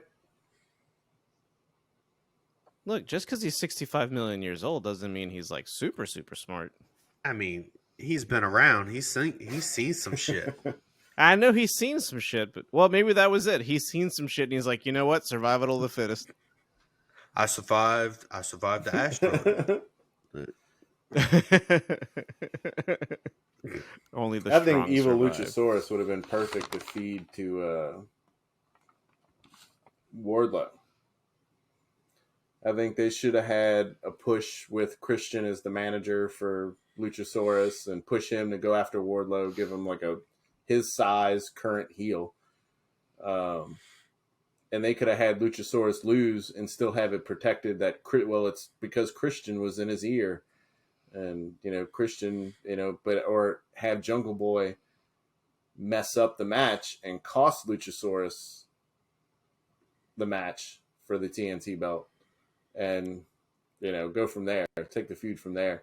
But I think that would have been perfect. That would have helped Luchasaurus, or not helped Luchasaurus, but it would have helped the feud. I think it would have made the return a little more exciting than with the Varsity Blondes.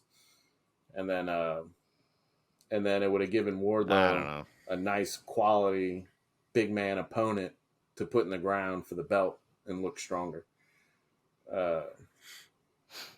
Personally. Now I just want Jungle Boy and Luchasaurus to do a series of 3 matches, each one just retelling the story of the first 3 Jurassic Park movies. Jesus. Alan. I'm fucking hung up on this now. Segment. Christian wakes up and he's like, the dinosaur is just like, Christian. And then fucking Mark Sterling could be the dude that gets eaten in the fucking... He's the lawyer that gets eaten in the porta potty, yeah. Bro. It's a hell of a cinematic match. Ricky Starks as Jeff Goldblum. Anyway. Just like, shirt open. Or Matt Jackson. Dude, I could totally see fucking... I can see what's... fucking Jeff Goldblum pulling out the Ricky Starks pose. Just... Oh, I'm sure he already has. Where do you think Ricky Starks got the idea? Good stuff. Speaking of Starks, though. Anyway. We get Starks squashes Cole Carter. And then says he's going to send his open challenge for somebody else who wants it. And all these former WWE guys. Isn't he a former WWE guy? Maybe. Hold on, Rocky's using the Googler. I haven't heard of him. I believe he was in developmental for a little bit. Under a different name. But yes, Starks says he'll take somebody else, and Danhausen comes out. I was kind of hyped for it. Like, we really haven't seen Danhausen wrestle. I want him to take. I want Danhausen to have that belt. Sweet. That's right. He was Troy 2 Dimes Donovan on NXT cool. 2.0. He was part of fucking Tony D'Angelo's crime family. I have was no he idea really? Who that is. For like, yeah. Oh my god. He was just like fired or something or let go. As they all do eventually. Yeah. God, AEW and these former fucking the Don, WWE the guys. Don of NXT 2.0, the Don. Dude had a fucking ring ceremony and everything. Nice. Got his pinky ring. Legit. Usually they do that behind closed doors, so they don't fucking. Oh no, this was out in the open. Everyone knows. But dude, Starks, he's so funny. Sometimes, yeah, like. Starks but he's is so good on the gold. mic, whether it be funny or just like cringe. Like it's like that's his character, and it's so fucking good. But he does the Danhausen voice.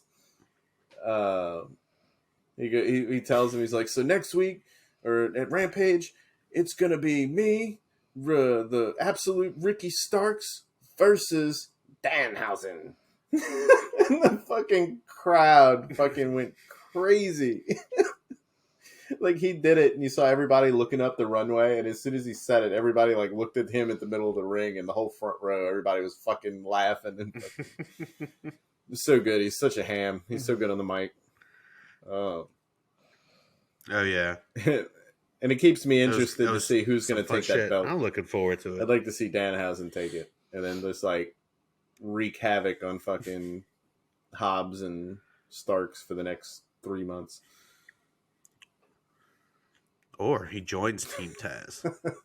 He's going to join every faction. Can you imagine him just driving Taz nuts? I want to see him on commentary. Take Chris Jericho off of Rampage and give me Danhausen with Taz. I'll take it. And JR. There you go. Oh, shit. Oh, never mind. I forgot JR's Rampage. Or take Mark Henry. Send Mark Henry home, man. They pay him so much. Like, put Danhausen as the main event guy. Like that. They pay him so much. Put his ass to work. Is over.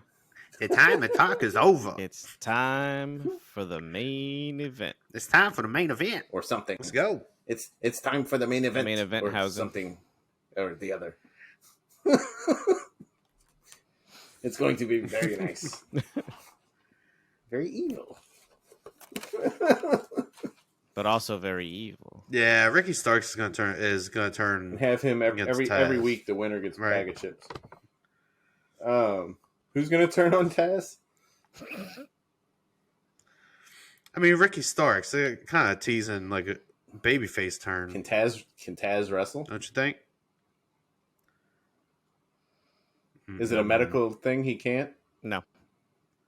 Damn. Yes. Damn. His neck. But Hook can step in for him. Hook and Ricky Starks. I can see it. I can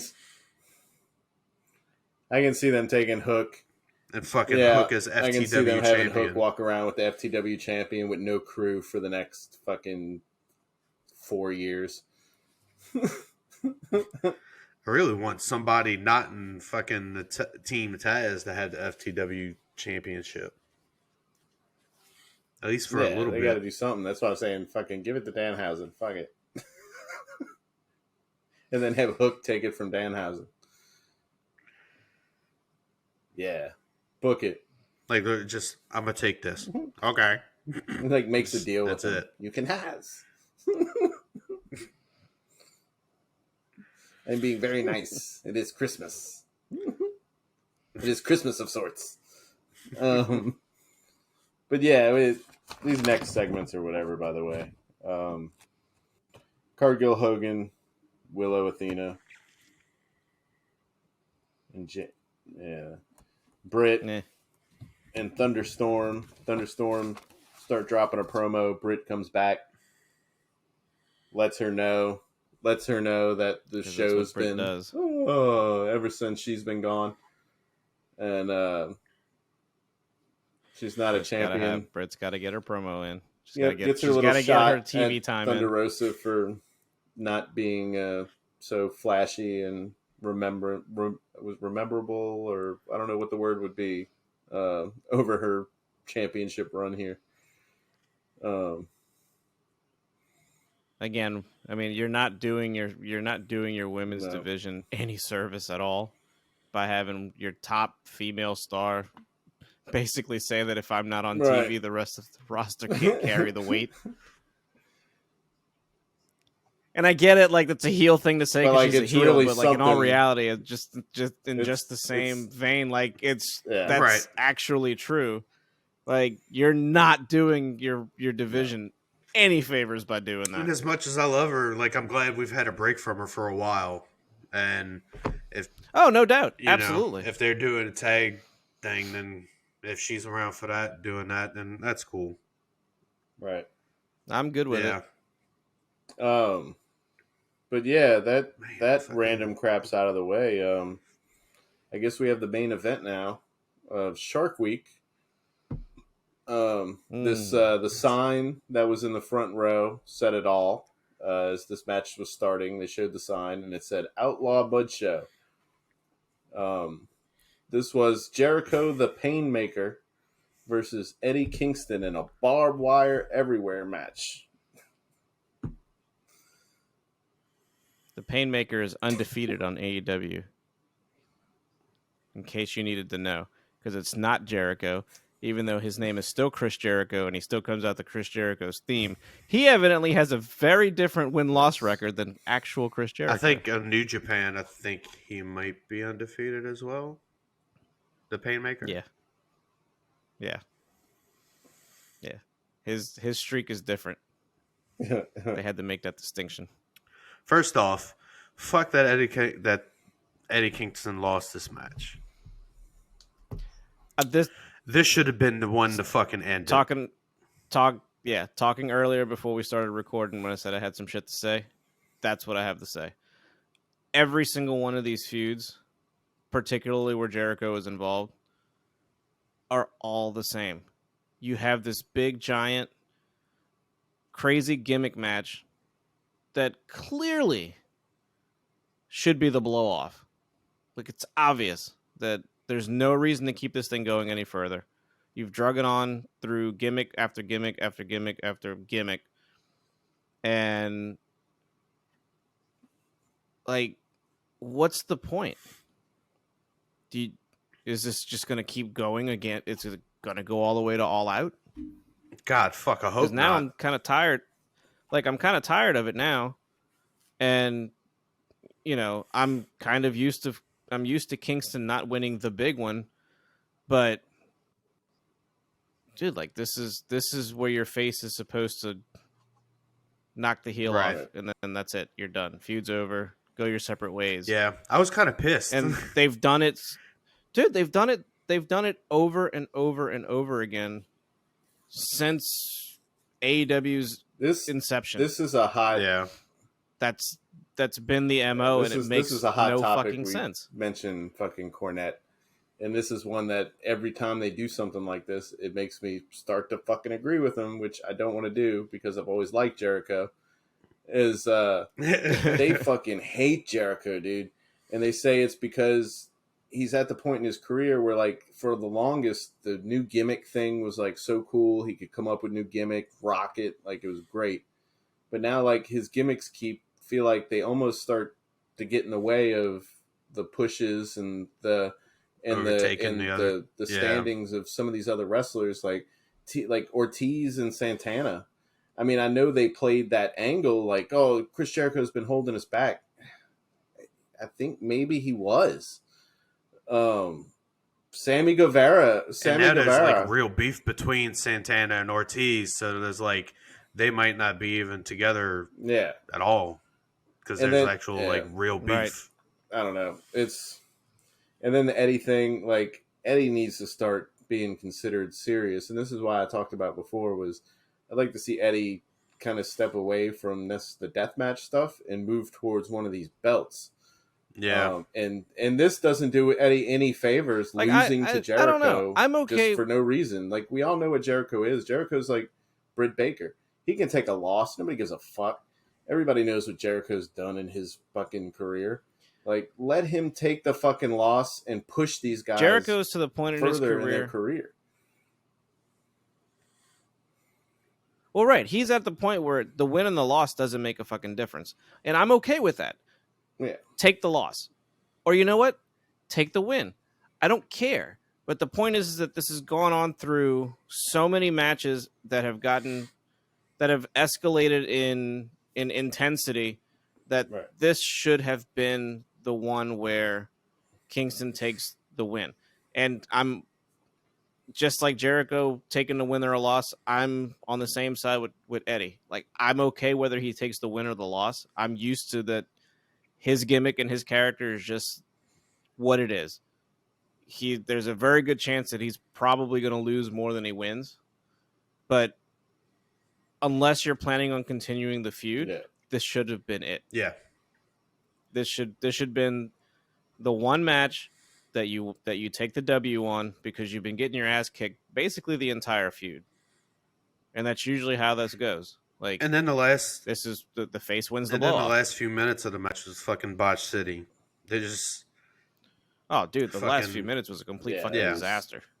It was like complete nightmare. Fucking get Kingston away from fucking Jericho. I don't know. I need him. Just get him away from the this JAS thing. Right. And then they're milking the JAS thing. They've got Chris Jericho front and center constantly. When you look behind them, and they need some big men, and I know Hager's not necessarily the best in ring and everything, but man, that's a big man you could be running some angles with when you have Wardlow and Luchasaurus and everybody's still going. But instead, he's just a lackey to Chris Jericho. You got Daniel Garcia, who I thought was just, I was who like, takes a lot of losses. Daniel Garcia, whatever, jobber. And I saw him wrestle a few times. Do-rag Danny. That dude's really fucking good. And I don't really think Daniel Garcia being so good, but because he's a lackey. All I see is fucking Jericho front and center in Backstreet Boys gear. And tomorrow you got Yuta and Garcia. 1-on-1. Fucking pure championship. God, I need to watch that show somehow. Garcia will end up taking that L. I'll definitely be watching it. Because he doesn't have time to like flaunt a belt when he's got a fucking wipe Chris Jericho's ass, who doesn't need a fucking team to be something. I don't know. Dude, fucking, I didn't like him at first, but I love Menard. Menard. Let Menard and Parker go make a tag team. Jericho, figure something out. Do something yourself for a little bit. Like, let some of these guys branch out and do something that doesn't have you in the front of them. I don't hate Jericho. I just don't want to be recency bias, thinking when he does retire, like, God damn, thank God. Like, I want it to ease up a little bit. I'm not quite to that point yet. I don't know if I ever will, but it's just the way that this thing was, the way it was booked. The way annoyed me more. This shouldn't have been a Jericho win. This just annoyed me so much more than any other time that may have happened. Just because I'm such a fan for Eddie Kingston to fucking win this feud, because it was going good. It was pretty good. Up until this fucking last time that he didn't win. What the hell? Yeah. And I think losing in something like a Barbwire. That's what I'm saying. So what do you do now? What do you do? Now you just have you have one more match that ends up just being a singles match to pick up the win? Do you do another gimmick match? I think they have to light one or the other on fire. More on live television to just fucking you've done Blood and Guts, you've done Barbwire everywhere. So now do you just do a straight up death match with your light tubes and that ain't gonna happen. They've glass. What the fuck? I don't where do you go? Over and over. There's been so much blood, but it seems like it's just gonna keep going. Or is this is this it? I don't know. Jericho wins the entire feud. He takes a bump on those boards wrapped in barbed wire at the very end of the match that made no sense whatsoever after Kingston takes the loss. Is that it? Kingston comes out next week and goes, I lost, but I made you bleed. And I didn't I've want had the enough. loss. I don't care about the loss. I made you bleed. Right. I threw you a thing. I caused you pain. Blah, blah, blah, blah, blah. Right. That's very and next week we'll dissatisfying. Yeah, and next week we'll probably be on here like, oh my god, fucking Eddie Kingston's promo, like we are every week. But like I don't want to just no, I want him to be fucking I want him to I don't know. And like I don't know what's next for him. I can only imagine that it's either a feud with Bryan Danielson or somehow putting him. I don't want him near Wardlow because I don't want him to be beat by Wardlow. I only want him around Moxley if he's going to fucking challenge Moxley for the belt and win. He'll lose. Well, I'm just telling you, Moxley is not what I want. And Moxley is not losing that belt. And this fucking ending for this past Dynamite, this match felt personally very WWE because I was pulling for fucking Eddie so much. Like, man, it did feel like a WWE show. It was a very disappointing show overall. And this thing just did not help. Fuck Vince McMahon. Between all the crazy shit that happened in the match itself, between the spots, to Anna Jay turning heel for no real reason, to not being able to unlock the cage when it's on the ground because you don't have either the wrong key or just it wasn't cooperating, to totally nullifying the fact that you even had to go to that spot when those guys just squeezed out through the bars anyway. Here, Ruby, hold this key. I know you have a broken arm, but just hold this. It's going to be cool. No. Nobody ever runs out and things like this. No. But again, why do you need a key to a lock when all she had to do was just drop the shark cage and they could have just slipped in between the bars to begin with? No one looked smart in any of this. This whole thing, everybody looked dumb. Has anybody seen Sammy? And that was the other one. No? That was the other one. I guess he's not here. Sammy, I didn't even notice he wasn't in the cage. It's fucking referee logic there. It's just like... Oh, I noticed it right off the bat. I'm like, one's we missing. don't see Sammy here, so obviously he's not in the town. So this is everybody for JAS. Get the fuck out of here. Fuck Sammy Guevara. I'm so tired. I'm fine with him if I didn't have to continue to watch him get the fucking shit with Tay Conti. Just tired of it. And then him just constantly back and forth, being Jericho's boy, being not Jericho's boy. I'm just tired of that. Like, can this guy just go and do his own thing now? I'm going to see it at least 2 more times. I'd just like him to go be his own person for a little while. Just like... Yeah. Let him go control his own narrative. I mean, that was him as TNT champion, like feuding with fucking America Top Team. I don't want that. But that was still like the Tay Conti shit. I want to sorta. Yeah. Sure. Yeah. Either way, last time, I don't know. He broke from fucking Inner Circle, is that when he brought his fiance out? Well, I don't know. Somewhere around there. No, I think he was still in the Inner Circle. I don't know. Fucking... I don't know. Put a bag on your head like Kip Sabian and just hang out in the crowd for a little bit. Show. Kip's just go into retirement with Vince. Show now. Hey, fucking Sammy, head creative, fucking WWE. The biggest... Fucking run all the Sammy and Tay angles that you want. I had to rewind for the key thing. I couldn't figure out what was going on, and then I saw him slip through the bars. And y'all had just messaged me to wait till you see what happens. And I was like, okay. Then I rewound it, and then I'm like, oh, she couldn't get it fucking unlocked. And then fucking she couldn't get it unlocked. So for 2 minutes she couldn't get it unlocked, and then all of a sudden they start slipping through the bars. I'm going, guys, you didn't. I guess they the second fucking match in a row. It's the whole it's the alcohol bottle thing again. It's the right, like yeah. Just keep her away. She can't do it. I did see clips. They did get an alcohol spot in that match. The Blood and Guts match, they did get an alcohol spot. Someone got doused in it. I don't know if it was Yuta or Eddie. One of them got doused in it, but somebody did catch some alcohol. But but it didn't make television. Okay. Well, it didn't make any kind of television. There's that. It didn't. Right. Right. And whose job was this? They this match, the biggest one that stood out to me was the camera was zoomed in on the ring. There was no side shots. It wasn't zoomed out like you were right up in it. And nothing's going on. Everybody's on the ground.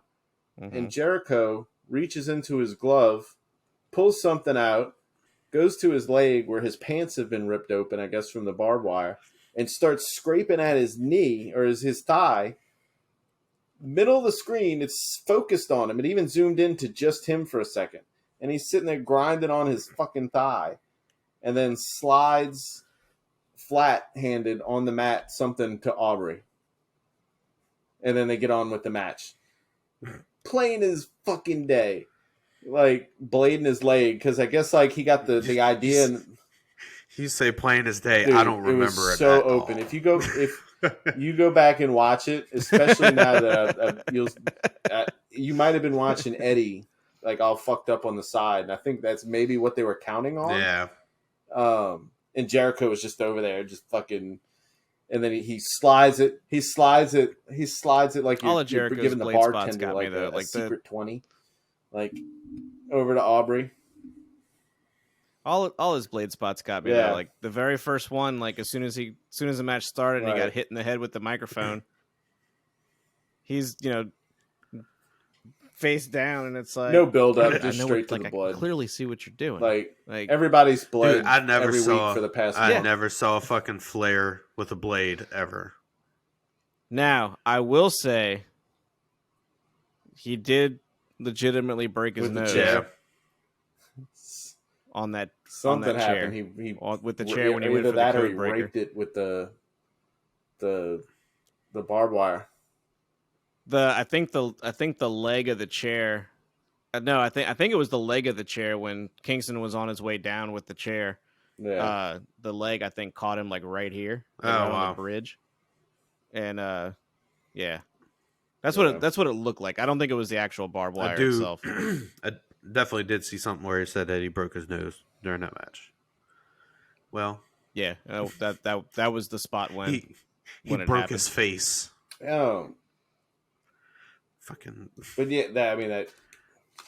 I remember that. Like, I don't know. I remember when fucking Nia Jax broke Becky's nose. That they would never say she broke her nose. She broke her face. Like what? She broke her face. I mean, yes, technically that's the face, truth. And she is now at a local medical facility. Jesus Christ, receiving treatment. She fucking crack her skull or something? Like what the fuck? I mean, she's that fucked up. Like, look, I like all that shit. I like that neck. Broke her face, neck contusion. Did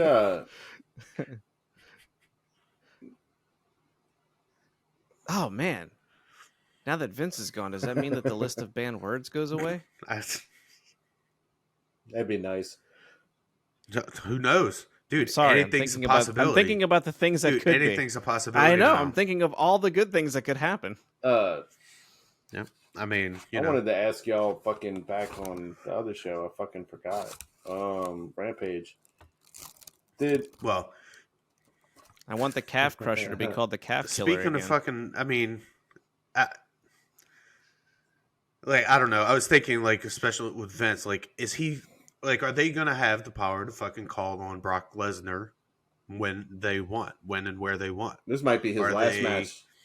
Who was the only way that you have the only way you have the power to call Brock Lesnar anywhere is if you offer him enough money. Like, and these fucking deals with Saudi Arabia, like, I know their contracts and shit like that, but like, I don't know. It's like I feel like Vince's influence on a lot of things is going to be interesting to see without his influence what's going on. But then he's probably just been and I'm with WWE. It's our thing. His influence is still going to be there for quite a while before like anything drastically changes. I would think like it's not going to be an overnight NXT 2.0 makeover. But I don't know. I'm like super excited to see if anything changes. I want Shane back because I know a lot of the things that are wrong. A lot of the things that are wrong were his calls. Yeah. Man, I don't know. After this past Royal Rumble, I don't know if Shane's going to be coming back or how much the talent wants to be involved with Shane. Because, I mean, he fucking booked himself damn near to win that thing. And then he couldn't even fucking take the bump on the outside. Just fucking Shane.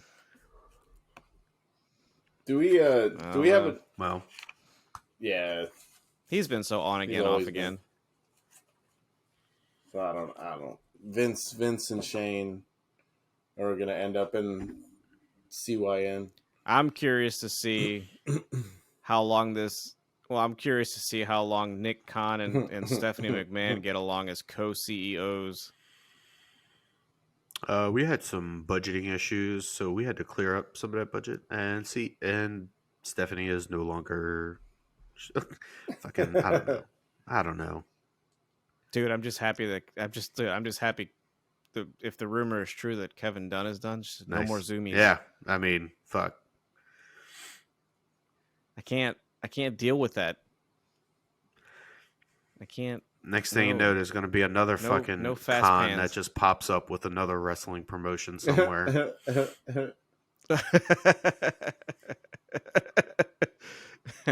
Derek Khan.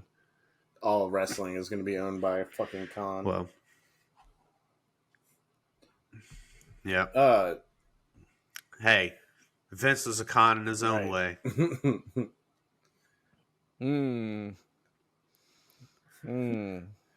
Food for thought. Off topic, did we get another injury last week? Ray Phoenix? Do you know anything about that? Well, in the match, I don't know. I just assumed they pulled the lucha mask off again last week. I don't know. Party, they were beating him up. Yeah, I mean, in the corner, and after he hit the ground, they did something to his leg.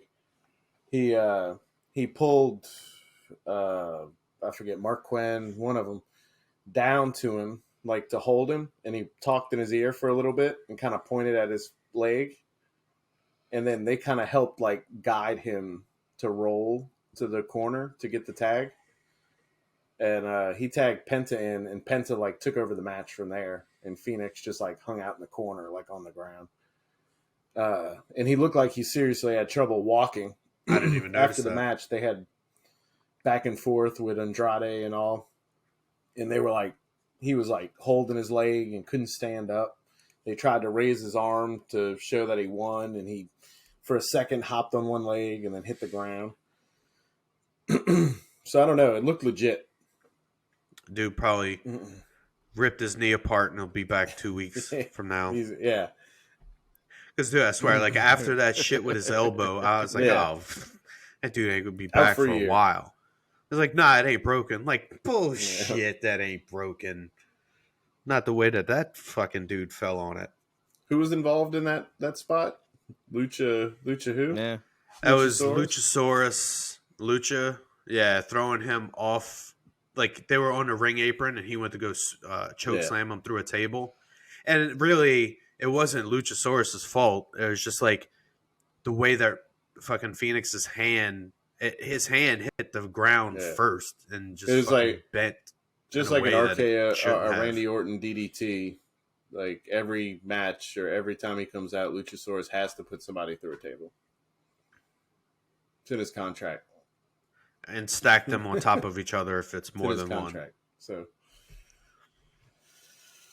yeah. It's in his contract. Yeah. Contractually obligated. Well, yeah. And going back to this death match, this match disappointed me so much where I looked at the fucking Rampage card today and I was like, there's nothing on here that I want to watch, so I'm just fuck Rampage. I'm not going to fuck Rampage. As I'm saying, fuck Rampage. I'm not going to watch it. I'll end up watching it, but there you go. Wasn't in a rush. There we go. Or a Roosh. No. Nice. But yeah, I think that pretty much covers the week. Besides new international relations. We have another new guy in the office at WWE. I forgot, fucking, what's his face? Titus O'Neil is now the Jesus. He talked a big game about how he moved up all the way to the head of international relations for WWE.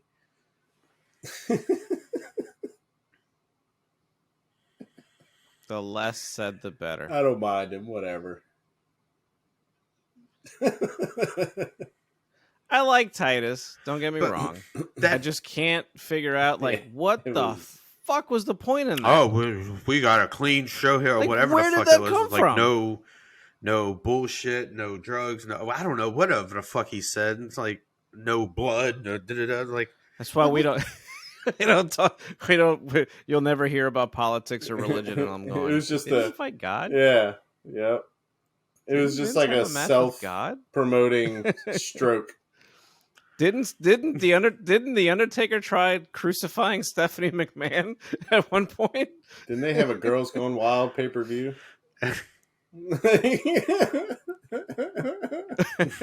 Good. Haven't they had a Donald Trump? Didn't Donald Trump show up on there one time, and they had a Barack Obama impersonator and a Bill Clinton impersonator, and wasn't there a Donald Trump versus fucking Rosie match, or not the actual people? Didn't they hire? Didn't they hire a guy to play Eugene, who was a special needs guy, just for laughs? Like, didn't Brock Lesnar try murdering Zach Gowen at one point and guy with one leg? I'm not gonna say that like the impression I got from that promo when I watched it online that like they threw him out there like he was a token black guy, but man, it just that's kind of what it was. That was bad. It's just I don't know. I think it was just like the message wasn't terrible. I just think it came off as really bad because there's no but there's no context. It was just like go out there and what was the fucking point? Yeah, go out there and go stroke the company for 5 minutes because he's got nothing else for anybody to do. Like the people that have the context of what's going on, and not the fucking PG demographic that you're fucking talking to. It's the people like us that are fucking entrenched in the goings on in the industry. And Titus has a really good right. He's got the big smile.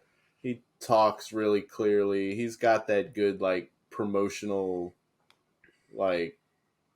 voice that just was comforting. He's very, very well spoken. He's very clean. He's very I mean, he's got all the He is ambassador material.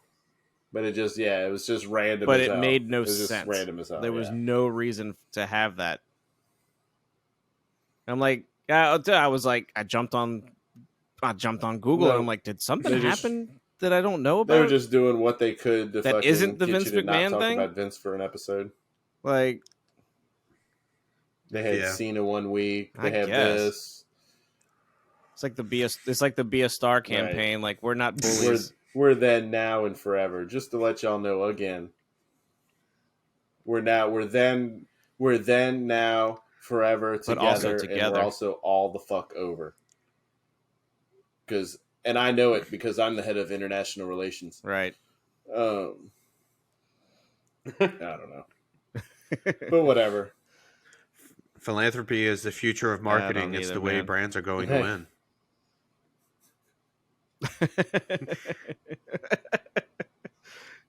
I'm gonna write that somewhere so I can see it every day. Get a sign in right above your bed. Daily motivation. Laugh, love, but that instead.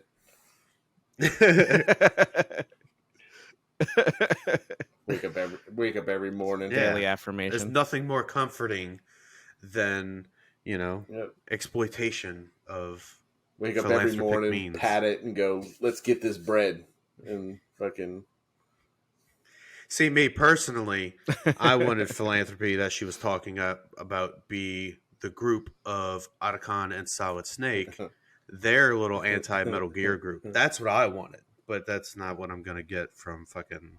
I don't think she was talking about the same thing. She's a fan of Metal Gear Solid, just not as big a fan as Is anybody? That's what I hear. I see. There's one other person on that I know is as big a fan of Metal Gear Solid as I am. I don't know him personally, but I followed him on social media for years. But, and he's actually a former WWE guy, podcast producer. Yeah. Shout out Dan Reichert. Get him on the show. Please. Could really use your platform. Hey, philanthropy is the future of marketing, bro.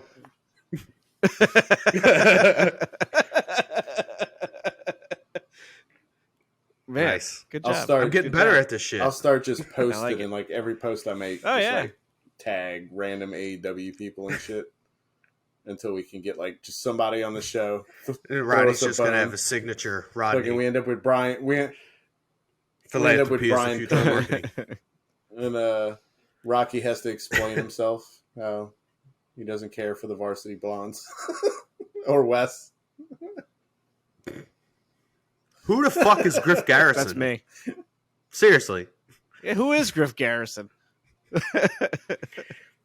Oh, God. I shared that video and I watched it like 10, 15 times. And it's just so good. Rest in peace. Anybody got anything else that they need to share? Yeah, rest in peace. Absolutely. God. Other than hopefully people will support ROH by watching some way somehow. Death Before Dishonor tomorrow. Is it $50? Totally. Tonight, whatever day we're in. 40. No, it is actually $39.99. $10. Available on Bleacher Report. Support ROH, goddammit. You get let's see, I'm gonna run down the card real quick before we sign off. You got the ROH Women's World Championship match between Mercedes Martinez and Serena Deeb. The ROH World Tag Team Championship match, FTR versus the Briscoes, 2 out of 3 falls. The ROH Pure Championship match, Wheeler Yuta versus Daniel Garcia, which if you've never watched a Pure Championship match, has really crazy rules, but it's really interesting to watch. ROH World TV Championship match, Samoa Joe versus Jay Lethal. The ROH World Heavyweight Championship match, Jonathan Gresham versus Claudio Castagnoli. And just added what I didn't even know ROH had is the 6-man tag team championships, which is going to be the Righteous versus Dalton Castle and the Boys. 6 versus 6? Well, I think it's a trios title. Still, no, you're pushing my limit. It's a trios title, essentially. That's right there. That's right there. Like, strap up Dalton Castle. Strap up Dalton Castle and the Boys. Dalton Castle and the Boys. Strap them up. Strap them up and strap them on. So hopefully people get it going. Is that the main event? Hopefully you'll watch Ring of Honor. I doubt it. No, the main event's most Gresham. likely going to be, I would assume, Jonathan Gresham and Castagnoli. And I think they'll probably add a few other matches in there that aren't actual championship if Dalton Castle matches. and the Boys are the main event, then they're far more over than I expected. So, and I only seen them in that one match on AEW. That one time. When you, yeah, that's the only time I've ever seen him. I go, who the fuck is this guy? Challenging for their World Heavyweight Championship? What is going on here? But yeah, so Death Before Dishonor tonight. Hopefully $39.99. Cool. Got the plug in. Nice. Oh, well, I demand sponsorship. Local stuff. I didn't know this, but apparently, so Wildcat Wrestling in our area. Yes. On the 30th. Has a show on the 30th. Deeb is going to be on the show. You know who else is on their roster? Yeah. Fucking Bob Holly.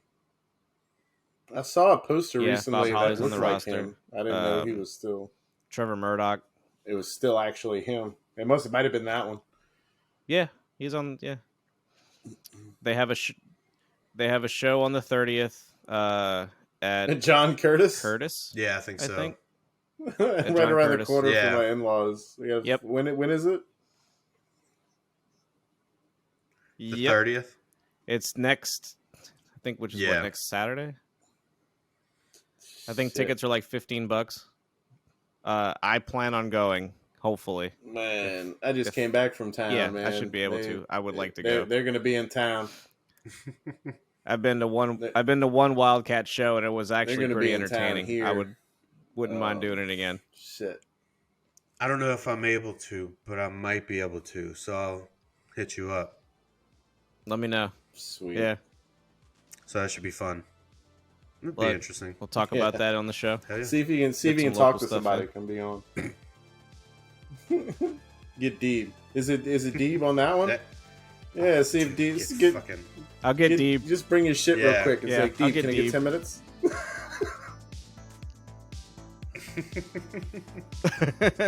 Oh man. Oh, yeah, man. we've got like 15 people that might listen to us. More if you get on. You know what? At one point we had 0. Yeah. Fucking. Hey, started from the bottom. Now we're here. Let's go. That's right. All right. Well, that's it for this week's episode of Wrestlecast. If you want to drop us a line and have a question for us, email us at laughingmangamecast@gmail.com. Put Wrestlecast in the subject. Hit us up on Twitter at laughingmannet. Thank you for listening and see you next time. Peace, love, and wrestling. Scissor me, daddy ass. Fuck you.